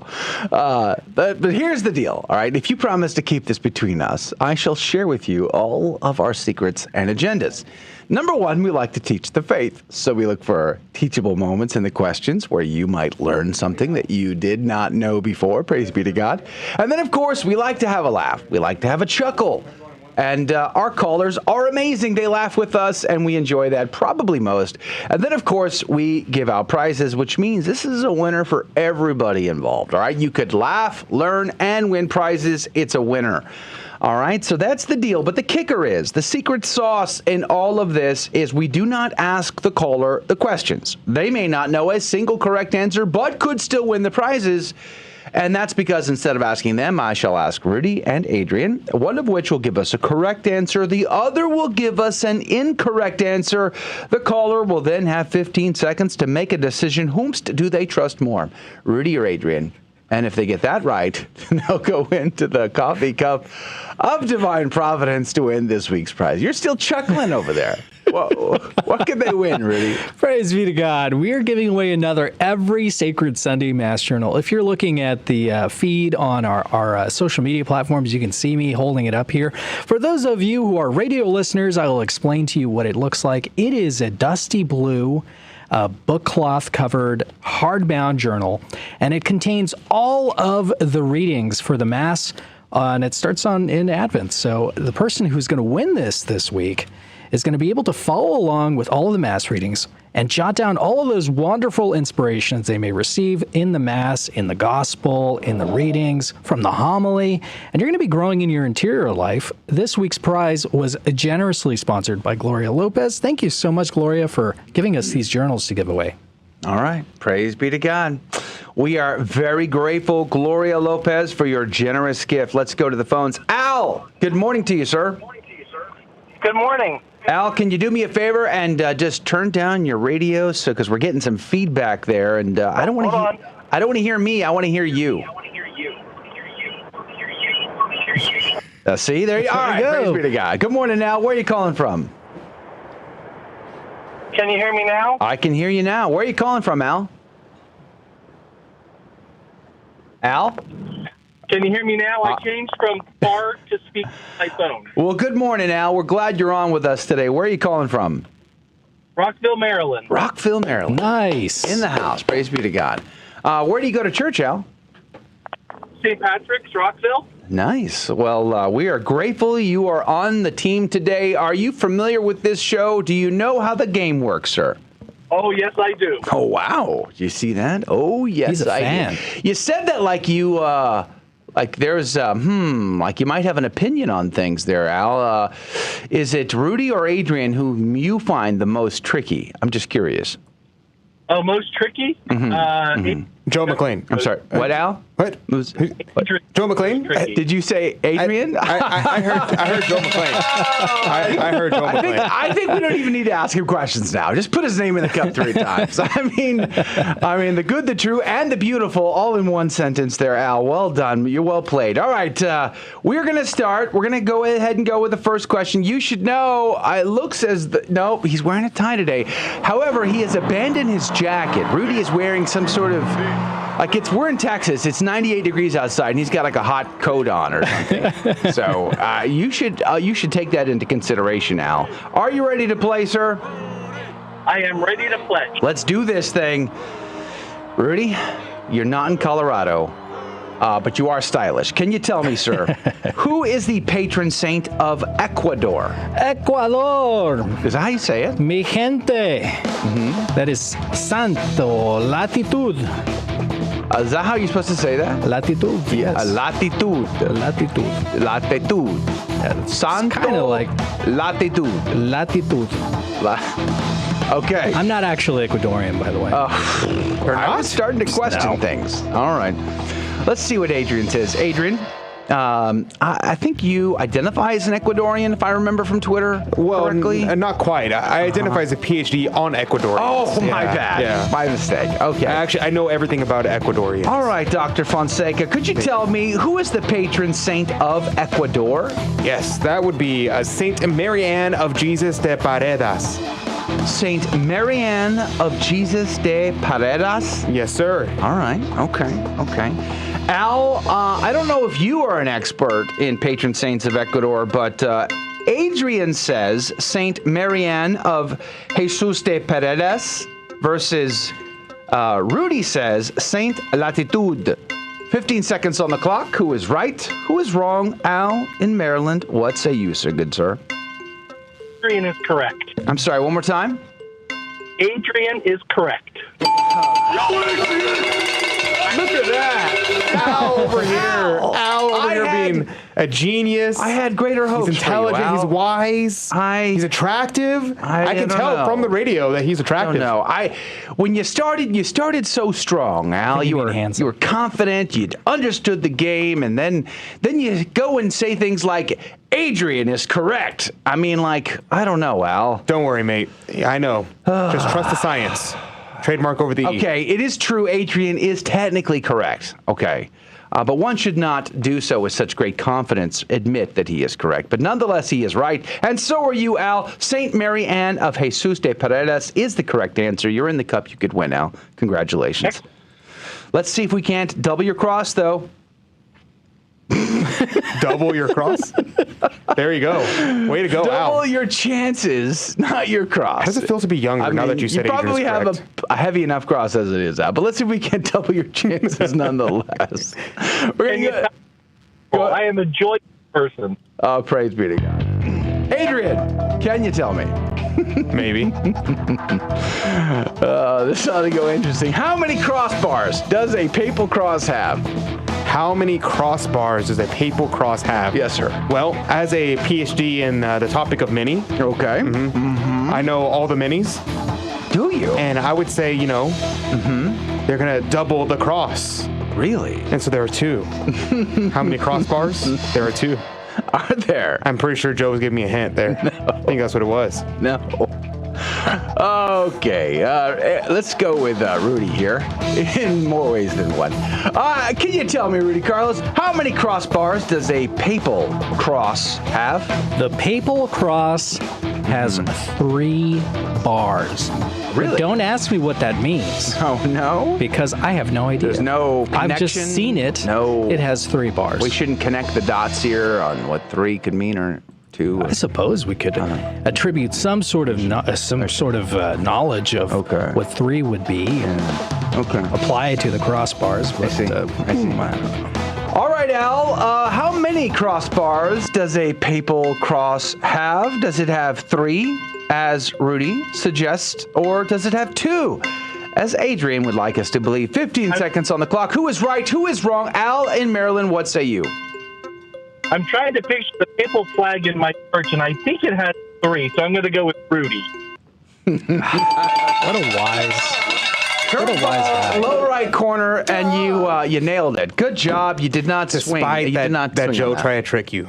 Yeah, was I actually trying to trick? Double the cross? I didn't get any sleep last night, Al, so I blame it on sleep depravity. But nonetheless, you did not fall for it. You are in for 2. Congratulations. You could go for a perfect score here. If you paid attention to the first hour, you may have what you need. You may have what you need. This is the hardest question I've ever had, actually. But the first hour gave you the clues. The answer has never been said before. We're going to go. It was said the last hour. No, you're talking Stop it. Okay, here we go. Rudy, who was the professor that taught St. Thomas Aquinas? Guy by the name of Al. Really? St. Albert the Great. Are you being serious? Yeah. Are you making that up? Sounds made up. You know the character Al Bundy? He was inspired by St. Albert the Great. Yeah. Was he? Yeah. I don't think that's true. Because one of his students used to go, Al! Oh, I see. Was that Aquinas they would say that? I think so, actually. Okay. Adrian, maybe you could help here. I think you got a tattoo of this guy on your chest or something. Could you tell me who was the professor of St. Thomas Aquinas? Yes, that would be Saint Dominic.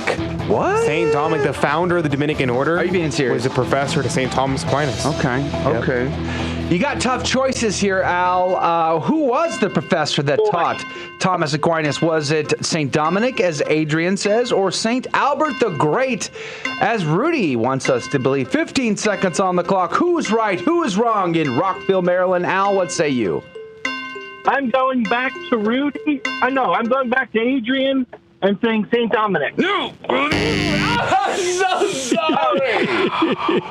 St. Dominic was dead by the time St. Thomas became a Dominican. I feel like I let you down, Al. That's okay. I take responsibility for it, but it was Adrian that threw that curveball. It is St. Albert the Great is the correct answer. And here's another little pro tip for you. Don't get a tattoo of these people on your chest. But otherwise, you're in for 2, and you could win. You were amazing, Al. Thanks for playing our game. Thanks for having a laugh with us today. We really enjoyed it. Me too. Thank you very much. God bless you, Al. We appreciate you being on the team today. Have a great day. Whatever you're doing, we're going to be praying for you, of course. Do keep us in your prayers. That's going to do it for the radio side of the show. Join us in the after show, where we'll continue the laughs, the chuckles, and more interesting conversation with you directly. You get to conversate with us and tell us what you think. Go to grnonline.com/CDT. Hang out with us on the live video feed. Tomorrow, it's Bella Dodd and Paul Kengor. All of that and more. God love you. Thank you for joining us on Your Catholic Drive Time, where it is our pleasure to keep you informed and inspired. Join us Monday through Friday at the same time, right here on your favorite Catholic radio station. Don't forget to connect with us. Just go to facebook.com/Catholic Drive Time. Again, that's facebook.com/Catholic Drive Time. Be sure to share more than just us today. Share Jesus with everyone you meet. Bye now, and God love you.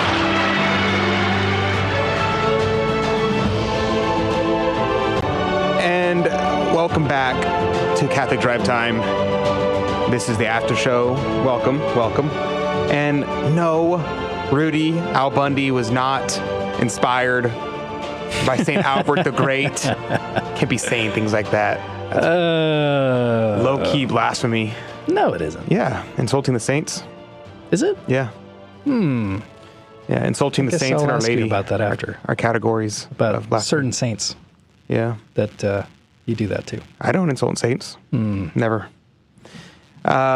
Saint Dominic was his friend, I thought, says Yvonne. No, unless you're talking about like friends that are saints that are in heaven, but he was dead by the time St. Thomas became a Dominican. So St. Thomas never met St. Dominic. And St. Albert the Great most likely did not meet St. Dominic either. He was brought into the Dominicans by Jordan of Saxony, who was the successor to St. Dominic. So probably not. Though, I mean, the amount of apparitions that St. Thomas and Albert the Great had, I wouldn't be surprised if they met St. Dominic. Jesus says, increase energy, vitality, and masculinity by becoming a member of the one and only Adrian fan club. Also earn points for a free ice cream cone. Emphasis on the one and only. Where? Yeah, there's only one. In other words, there's only one member. No, there's only one and only fan club. Jesus Robles. There's many members. I have a list. I'm just not going to share that with you guys. Content not available anymore. According to Facebook, Laura's facepalm emoji is no longer available for me to like. That's weird. Jesus, where can we redeem the free ice cream cone? I'm just wondering. Mm-hmm. I kind of. You can redeem it at the what was that? What was that related to yesterday? Dementia? Alzheimer's. Michelle Vaughn asks the question, where can we get the book The Devil and Bella Dodd, One Woman's Struggle Against Communism and Her Redemption? It's not published yet. You can buy pre-orders on their Tan Book website, which I encourage you to check out. You should do that. So far, I would say, I'm not going to, no spoilers, but the book is very good. I would say the book doesn't try to prove Bella Dodd's case or the discussion around Bella Dodd. It tries to, let me recharacterize this. It doesn't try to automatically start with the assumption that Bella Dodd was legit, said the truth, actually did the things that were claimed of her, but it actually tries to look at the evidence. In fact, it admits the $64,000 question is whether or not it's verifiable. And then it goes into that. So all of that in anticipation for tomorrow's conversation.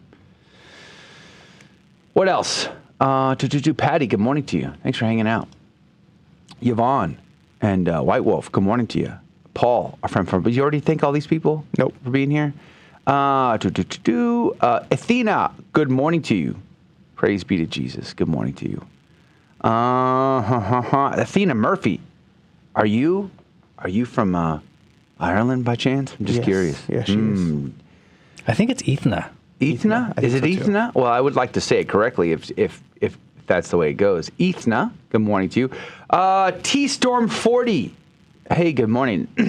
T-Storm said, did he say it was the only school that follows Excordia Ecclesia or the only medical school? I'm 99.9% sure he said the only medical school that follows Excordia Ecclesia, which would be fascinating, actually. Return to Tradition was on earlier. Good morning to you. Thanks for hanging out with us today. Always good to see you. Paulina, good morning to you. Alberto, good morning to you. Thanks for hanging out. Kim Sunderman was on. Praise be to Jesus. I already said Yvonne. Yvonne again. Hey, good morning, Tammy. And Sharon, good morning to you. Thanks for all being here. We appreciate it. Did you guys on Facebook, get notifications in your messages today? Because Facebook was asking me, hey, would you like to receive notifications for Catholic Drive Time? And I say yes to them, and then it stops notifying me. It did the same thing for Guadalupe Radio Network. Interesting. Yeah. Craig says on Facebook, he says, Hudson McCraig wants admission to the fan club, apparently. See? There you go. There's another person in the fan club. McCraig. There you go. There you go, guys. I like that. Thank you, Hudson. Good Scottish You name are there. in. I have just accepted you into the fan club. You're welcome. It's Mac Craig. He has to talk just like that, though, Craig. Your son of Craig, has to talk exactly like that. Mac Craig Laura of the said Battle she Axe. received the notification. Ooh, Sharon. She says, great show. Pray for my daughter who's engaged to a doctor. They are so liberal. No, I'm so sorry. The doctor or your daughter? No, I think she's saying the doctors are liberal, right? Oh, the doctors. Got it. Yeah. I hope so. It's tough. It's tough. I think a lot of these doctors, especially post-COVID, I mean, we're not allowed to trust. Sorry to hear that. We're not allowed to trust your doctor's opinion on anything. They have to just go by whatever the state tells them to do. Yeah. A lot of these doctors now they're getting into concierge type of service. They want to get away from medical systems and medical institutions, and they just want to set up their little office, do their little family practice, one-on-one, no insurance. They want to keep it simple. Go back to the good old days. We discovered that in our family there was a doctor back in the 1800s, and after getting his degree... A McLean? Yeah, and after getting his degree... No, he might have been a McKay. But at any rate, he set up his practice on the rail line, What? And unfortunately for him, most of his clients wouldn't pay their bills. Oh, man. So he was living on credit. Ooh. So he basically had to get credit from the general store. And he would have to move from town to town so he'd get new credit in order to keep his family afloat. Dang. But he would do it all along the rail line. This way he could care for the people in the town and then get customers off the train. So here's a question. Back in the day, right, you would take the Hippocratic Oath, I would assume. Mm-hmm. And then, somebody would come to you and you couldn't refuse them. You'd have to take care of them, right? Yeah, and I guess. So, I mean, you wouldn't be able to say, like, for example, somebody comes in with a broken leg and you're like, all right, pay me first. You weren't allowed to do that, right? Yeah, that's a good question. That's why he needed credit. Well, I mean, I think in the 19th century, I think of Little House on the Prairie.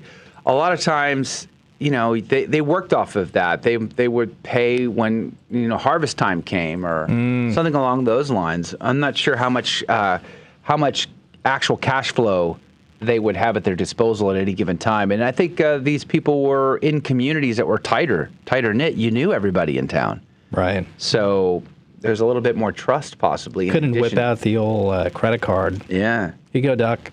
Here you go, Doc. Very interesting. Now, instead of the Hippocratic Oath, they swear the woke oath. I mean, really, it's just crazy to me to see kind of where we're going with all this. They swear, I swear to do harm. I mean, no harm. Yeah. I promise I'm going to hurt this guy. I mean, not hurt him. I mean, and that video what we talked about with Dr.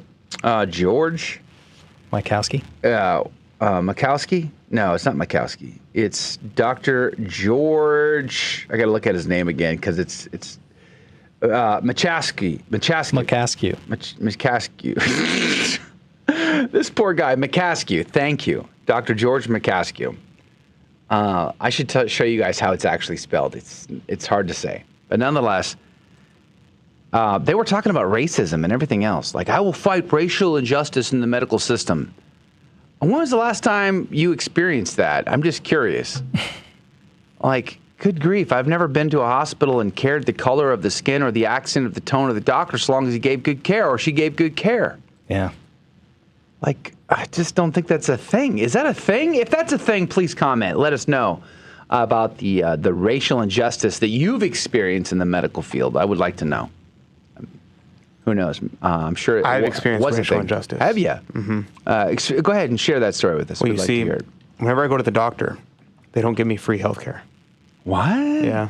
Didn't they see the color of your skin? That's what I was saying. Didn't they hear the tone and the accent of your language? That's what I'm just saying. And did you share with them that you were not from this country, that you're an immigrant? I'm like holding back tears, actually. They actually made me pay. What? But surely not full price.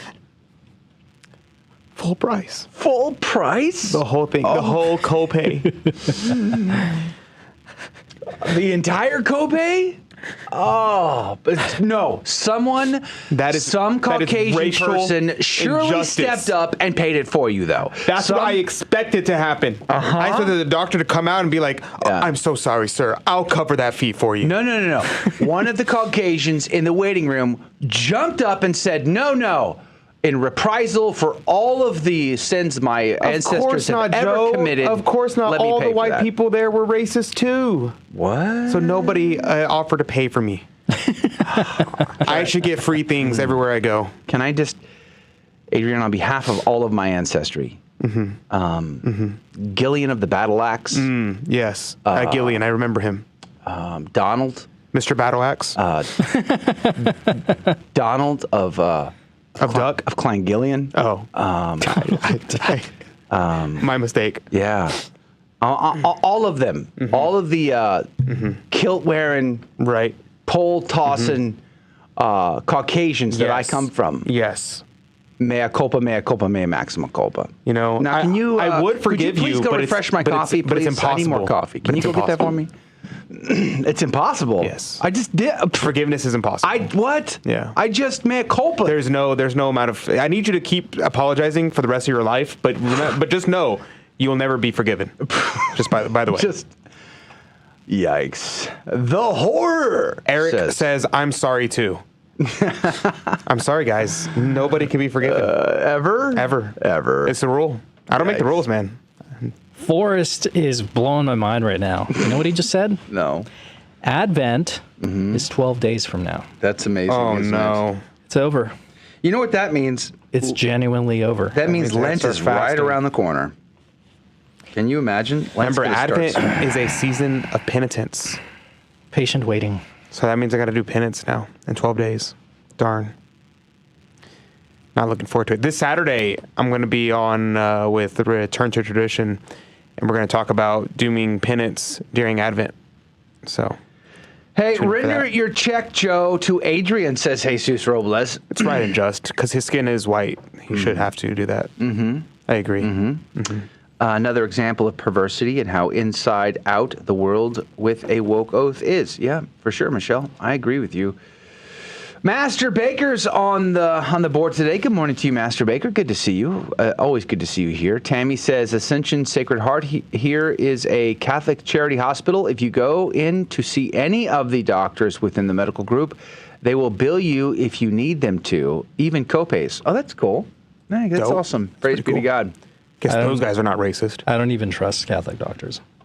I don't trust doctors. Catholic hospitals, I mean. It's a tough piece of business for sure. Doug, good morning to you. And Lace Dragonfly, good morning to you. Thanks for hanging out on Rumble. If you're on Rumble today, please do smash the Rumble for us. Rumble, I would like to see grow because there's less issues if you can grow an audience there. The downside, of course, is how do you grow an audience there? There's like no information, no way of best practices, by way of best practices to try to do the right things in order to gain more traction on the platform. So smashing a Rumble could actually help us. Leaving a rant might be amazing. Sharing would be caring. So please do us a favor if you're on Rumble today. Subscribe, rant, Rumble. That would be amazing for us. I would appreciate it. Odyssey, I had greater hopes for. But Odyssey, I don't know. Odyssey's not really come through all that much. It seems like it's not growing. Yeah, Odyssey, we have only 8 listeners right now versus Rumble, we have 33, which is pretty impressive, which is more than we have on YouTube. YouTube is 27 right now. Yeah. So White Wolf wants to know, he said, what time are you going to be on with Return Tradition, Adrian? Is it going to be a live or a premiere? I don't know yet. I'm waiting on Anthony to let me know, Dr. Stein, to let me know what he wants to do, but he just asked me on Sunday, said, Saturday, can you do a show on Advent and as a season of penance? So I said yes, and so I'm waiting for him to let me know what specifics. So I'll let y'all know whenever I know. Brick Wall, our friend Mike Coninger from Virginia, sadly Americans are rapidly following Europe into depravity. It says Rudy did a great job with that interview. What interview is he referring to? Oh, he's talking about the one that Rudy did with the lady about the hospitals. Thank you. Appreciate that. I wish we had more time to actually get through the whole story. She has a really crazy story. She actually had to get cops involved to leave the hospital, even after signing a form against medical advice. So it was a really interesting story. Like a medical kidnapping story? Yeah. So essentially, she walks in with COVID. And the doctor immediately tells her, asks her, are you vaccinated? She says no. And she has to, go through all the gymnastics to explain that. And then the doctor's like, I'm so sorry. You're going to die here. And, immediately starts going against any sort of protocol that she wanted to go through. She wanted to try the Right to Try Act that President Trump then signed into law, where you could try different medicines like ivermectin and that sort of thing. Yeah, and they wouldn't let her do it. They were holding certain medications hostage. Like if she agreed to do certain things, then they would give her the medicine. They didn't give her food. They almost didn't give her water and all this stuff. It was it was a crazy story, but bizarre. She went on to create this story. I think it's called, let me look it up. Anyway, what she does is she's collected a bunch of stories of other people who have had similar experiences. Yeah. A lot of these people have died, and there's hundreds and hundreds of stories of just medical malpractice due to these poor protocols that they put into place for COVID. Wow. And I had been thinking about writing to her to tell about my dad's story because, I mean, hindsight's 20/20, right? When you're in it, you're just thinking, oh, okay, I trust the doctor. He's telling me there's nothing he can do. They've done everything that they can. But I'm looking back and I'm thinking, that doctor just kind of brushed me off. They just kind of jumped into the situation, threw him on a ventilator. They gave him fentanyl. They gave him all kinds of crazy stuff. Do you remember in the early days of COVID how there was a mad dash to get ventilators? Yeah. And they threw all these people on ventilators, and then it damaged their lungs? Exactly. I talked to a friend, it's funny, he's a total liberal, so you get to see how these people think. Yeah. And he was telling me this story. He totally bought the narrative, and he was telling me, yeah, my really good friend, he's a doctor, and he was telling me that this kid, he wasn't vaccinated, and he was on a ventilator. And then afterwards, they took him off, and guess what happened? His lungs collapsed. And I was like, are you telling me that his lungs collapsed because he didn't get vaccinated? Or are you just jumping over the fact that because he was on a ventilator for almost a month, his lungs collapsed? Yeah. Because he was completely dependent on the machine. Yeah. And you like try and bring these things up to them, and it just doesn't make sense. It doesn't connect for them. It's so odd for me. The whole thing was terrible. Yeah. I mean, one bad decision after another, it really just, it boggles the mind. Just how bad things were, to be honest with you. Hey, Eric Rodriguez, good morning to you. Says, all must forgive and to move forward. Give it to the Lord. Amen. He goes on to say, good morning, CDT family. Viva Cristo Rey. Amen. Viva la Virgen de Guadalupe. Which reminded me, Eric, let me ask a deep and profound question. Why is Miguel Pro not a saint? Is he not a saint? Nope. He's blessed. Why is he not canonized a saint? Did he not die a martyr for the faith? Why was his death not considered martyrdom? I didn't know he wasn't a saint. He's blessed. Yeah, blessed Miguel Pro. Why? Why is that this? Is so weird. Why is this? Well, he's not as saintly as St. Oscar Romero, that's why. But they canonized a couple Cristeros, didn't they? Oh, sure, of Jose course. Sanchez del Rio. Which I like. Santa Maria de la Luz. Yeah, these are amazing. I want them too. Yeah. I don't not want them. Yeah, I just want it's Miguel not either Pro. Or I just want Miguel Pro too. Yeah. Like, if only we could be more like Miguel Pro. Yeah, that's upsetting. It is. I didn't realize that. It is upsetting. I like Miguel Pro. You betcha. The dude was heroic, man. He was a pro, man. There's still not yet a great movie made about him, as far as I know.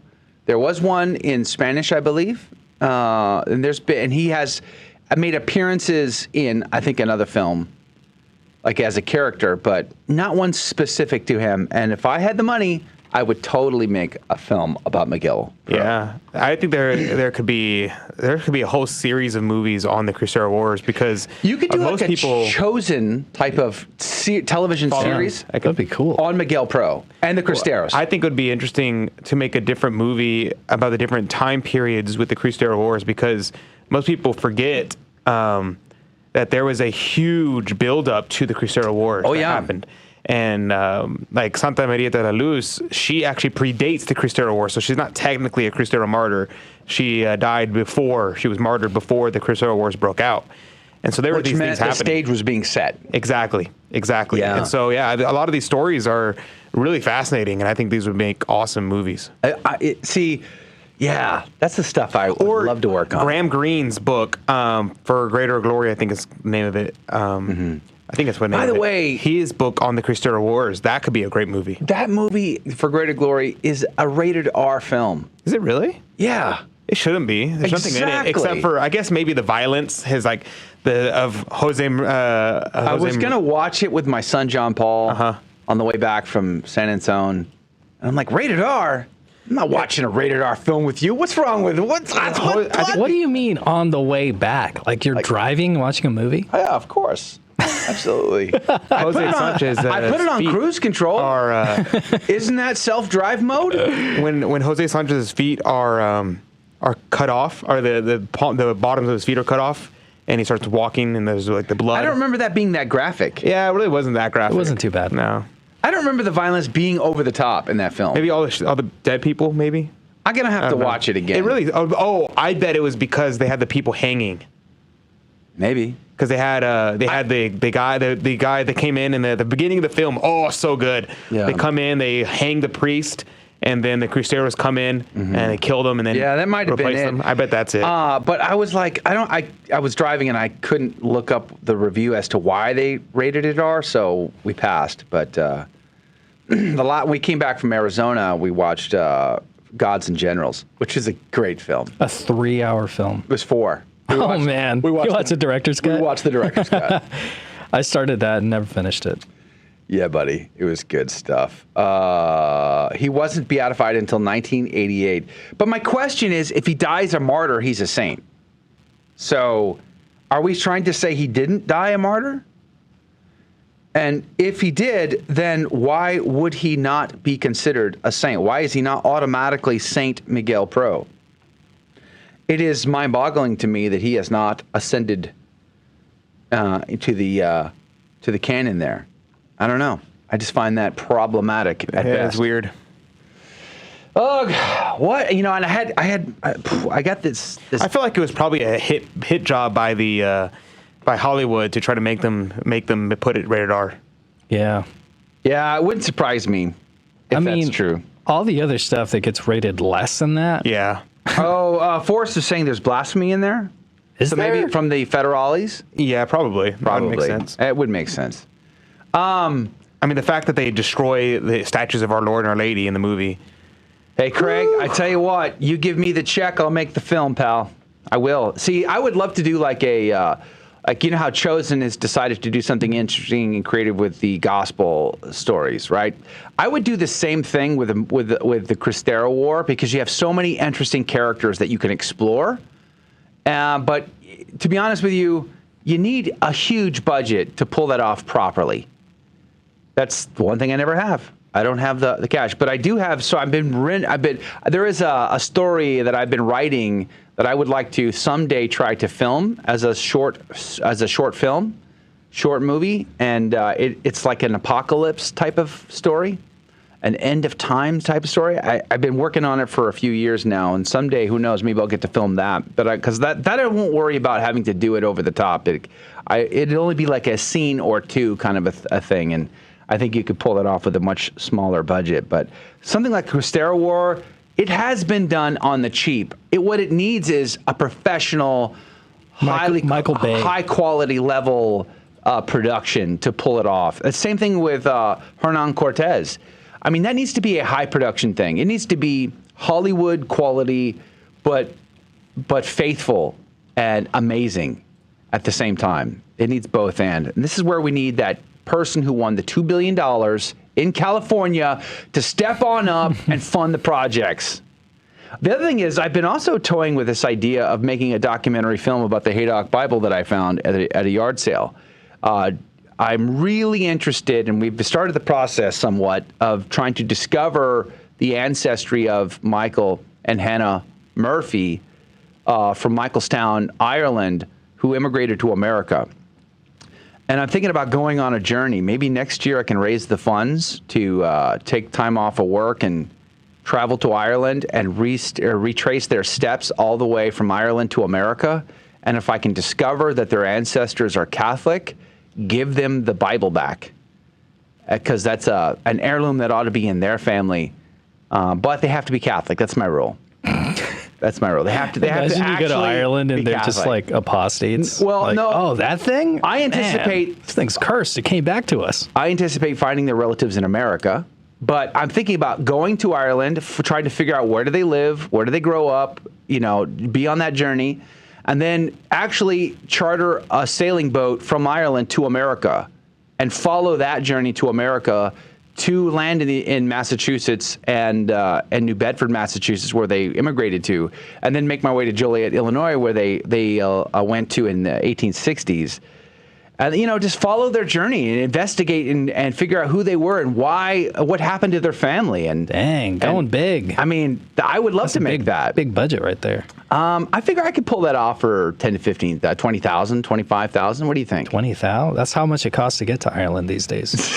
So I was looking up. I said 50,000. That's what I said. I was looking up the ratings for the movie, and I found this blog from this lady, Katrina Fernandez, on it, and she says, "For Greater Glory is unfairly rated R." She said, "I want to discuss a rated R movie, yada yada yada."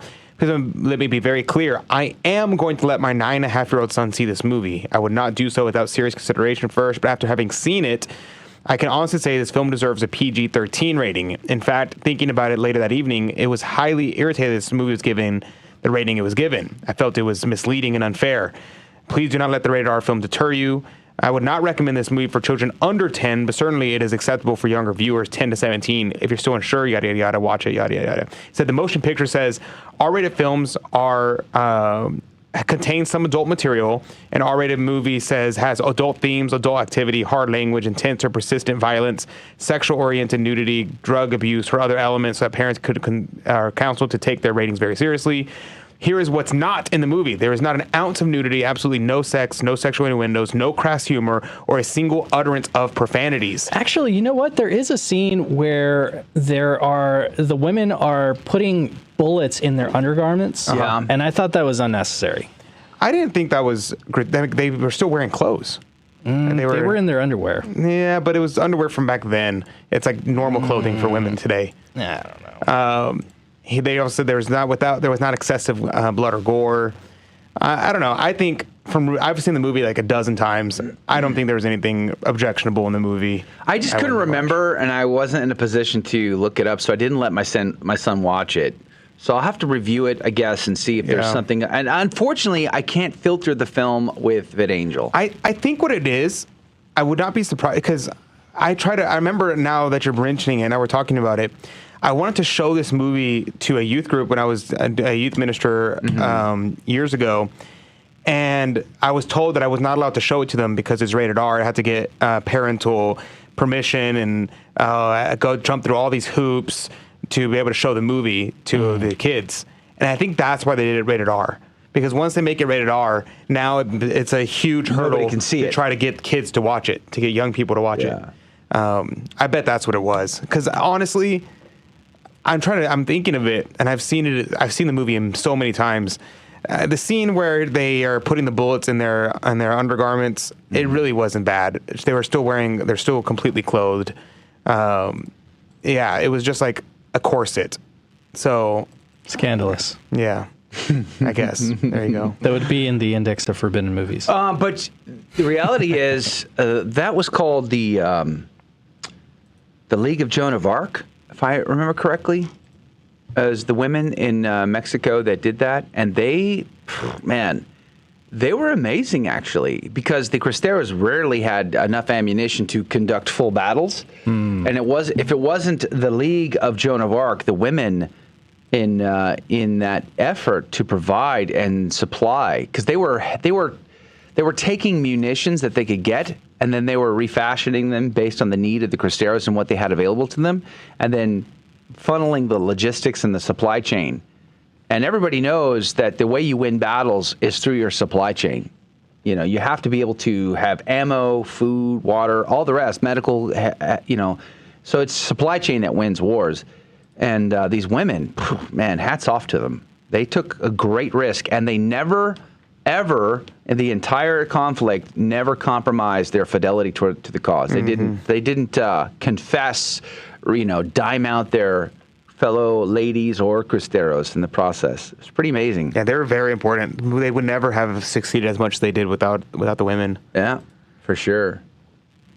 For sure. Blessed Stanley Rother. I've never heard of this person.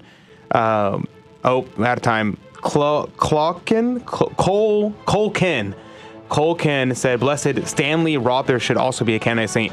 Tell me about this person. I don't know who it is. Let me know. I don't know anything about this person. Quick question.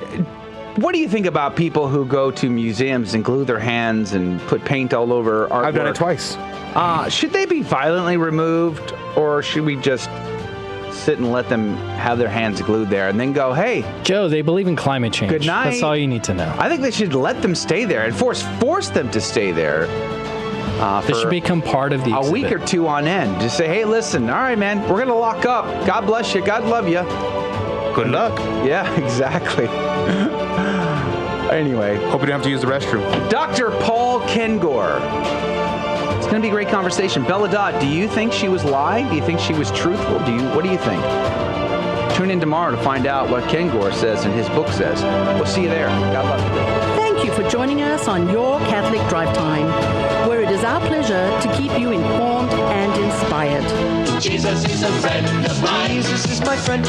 Jesus is a friend of mine. I have a friend in Jesus. Jesus is a friend of mine. It won't get done. If God don't do it, it won't get done. What up with that? Yeah, but your scientists were so preoccupied with whether or not they could that they didn't stop to think if they should. Come on, man. What are we talking about? Come on, man. Go, Brandon. I agree. Hey.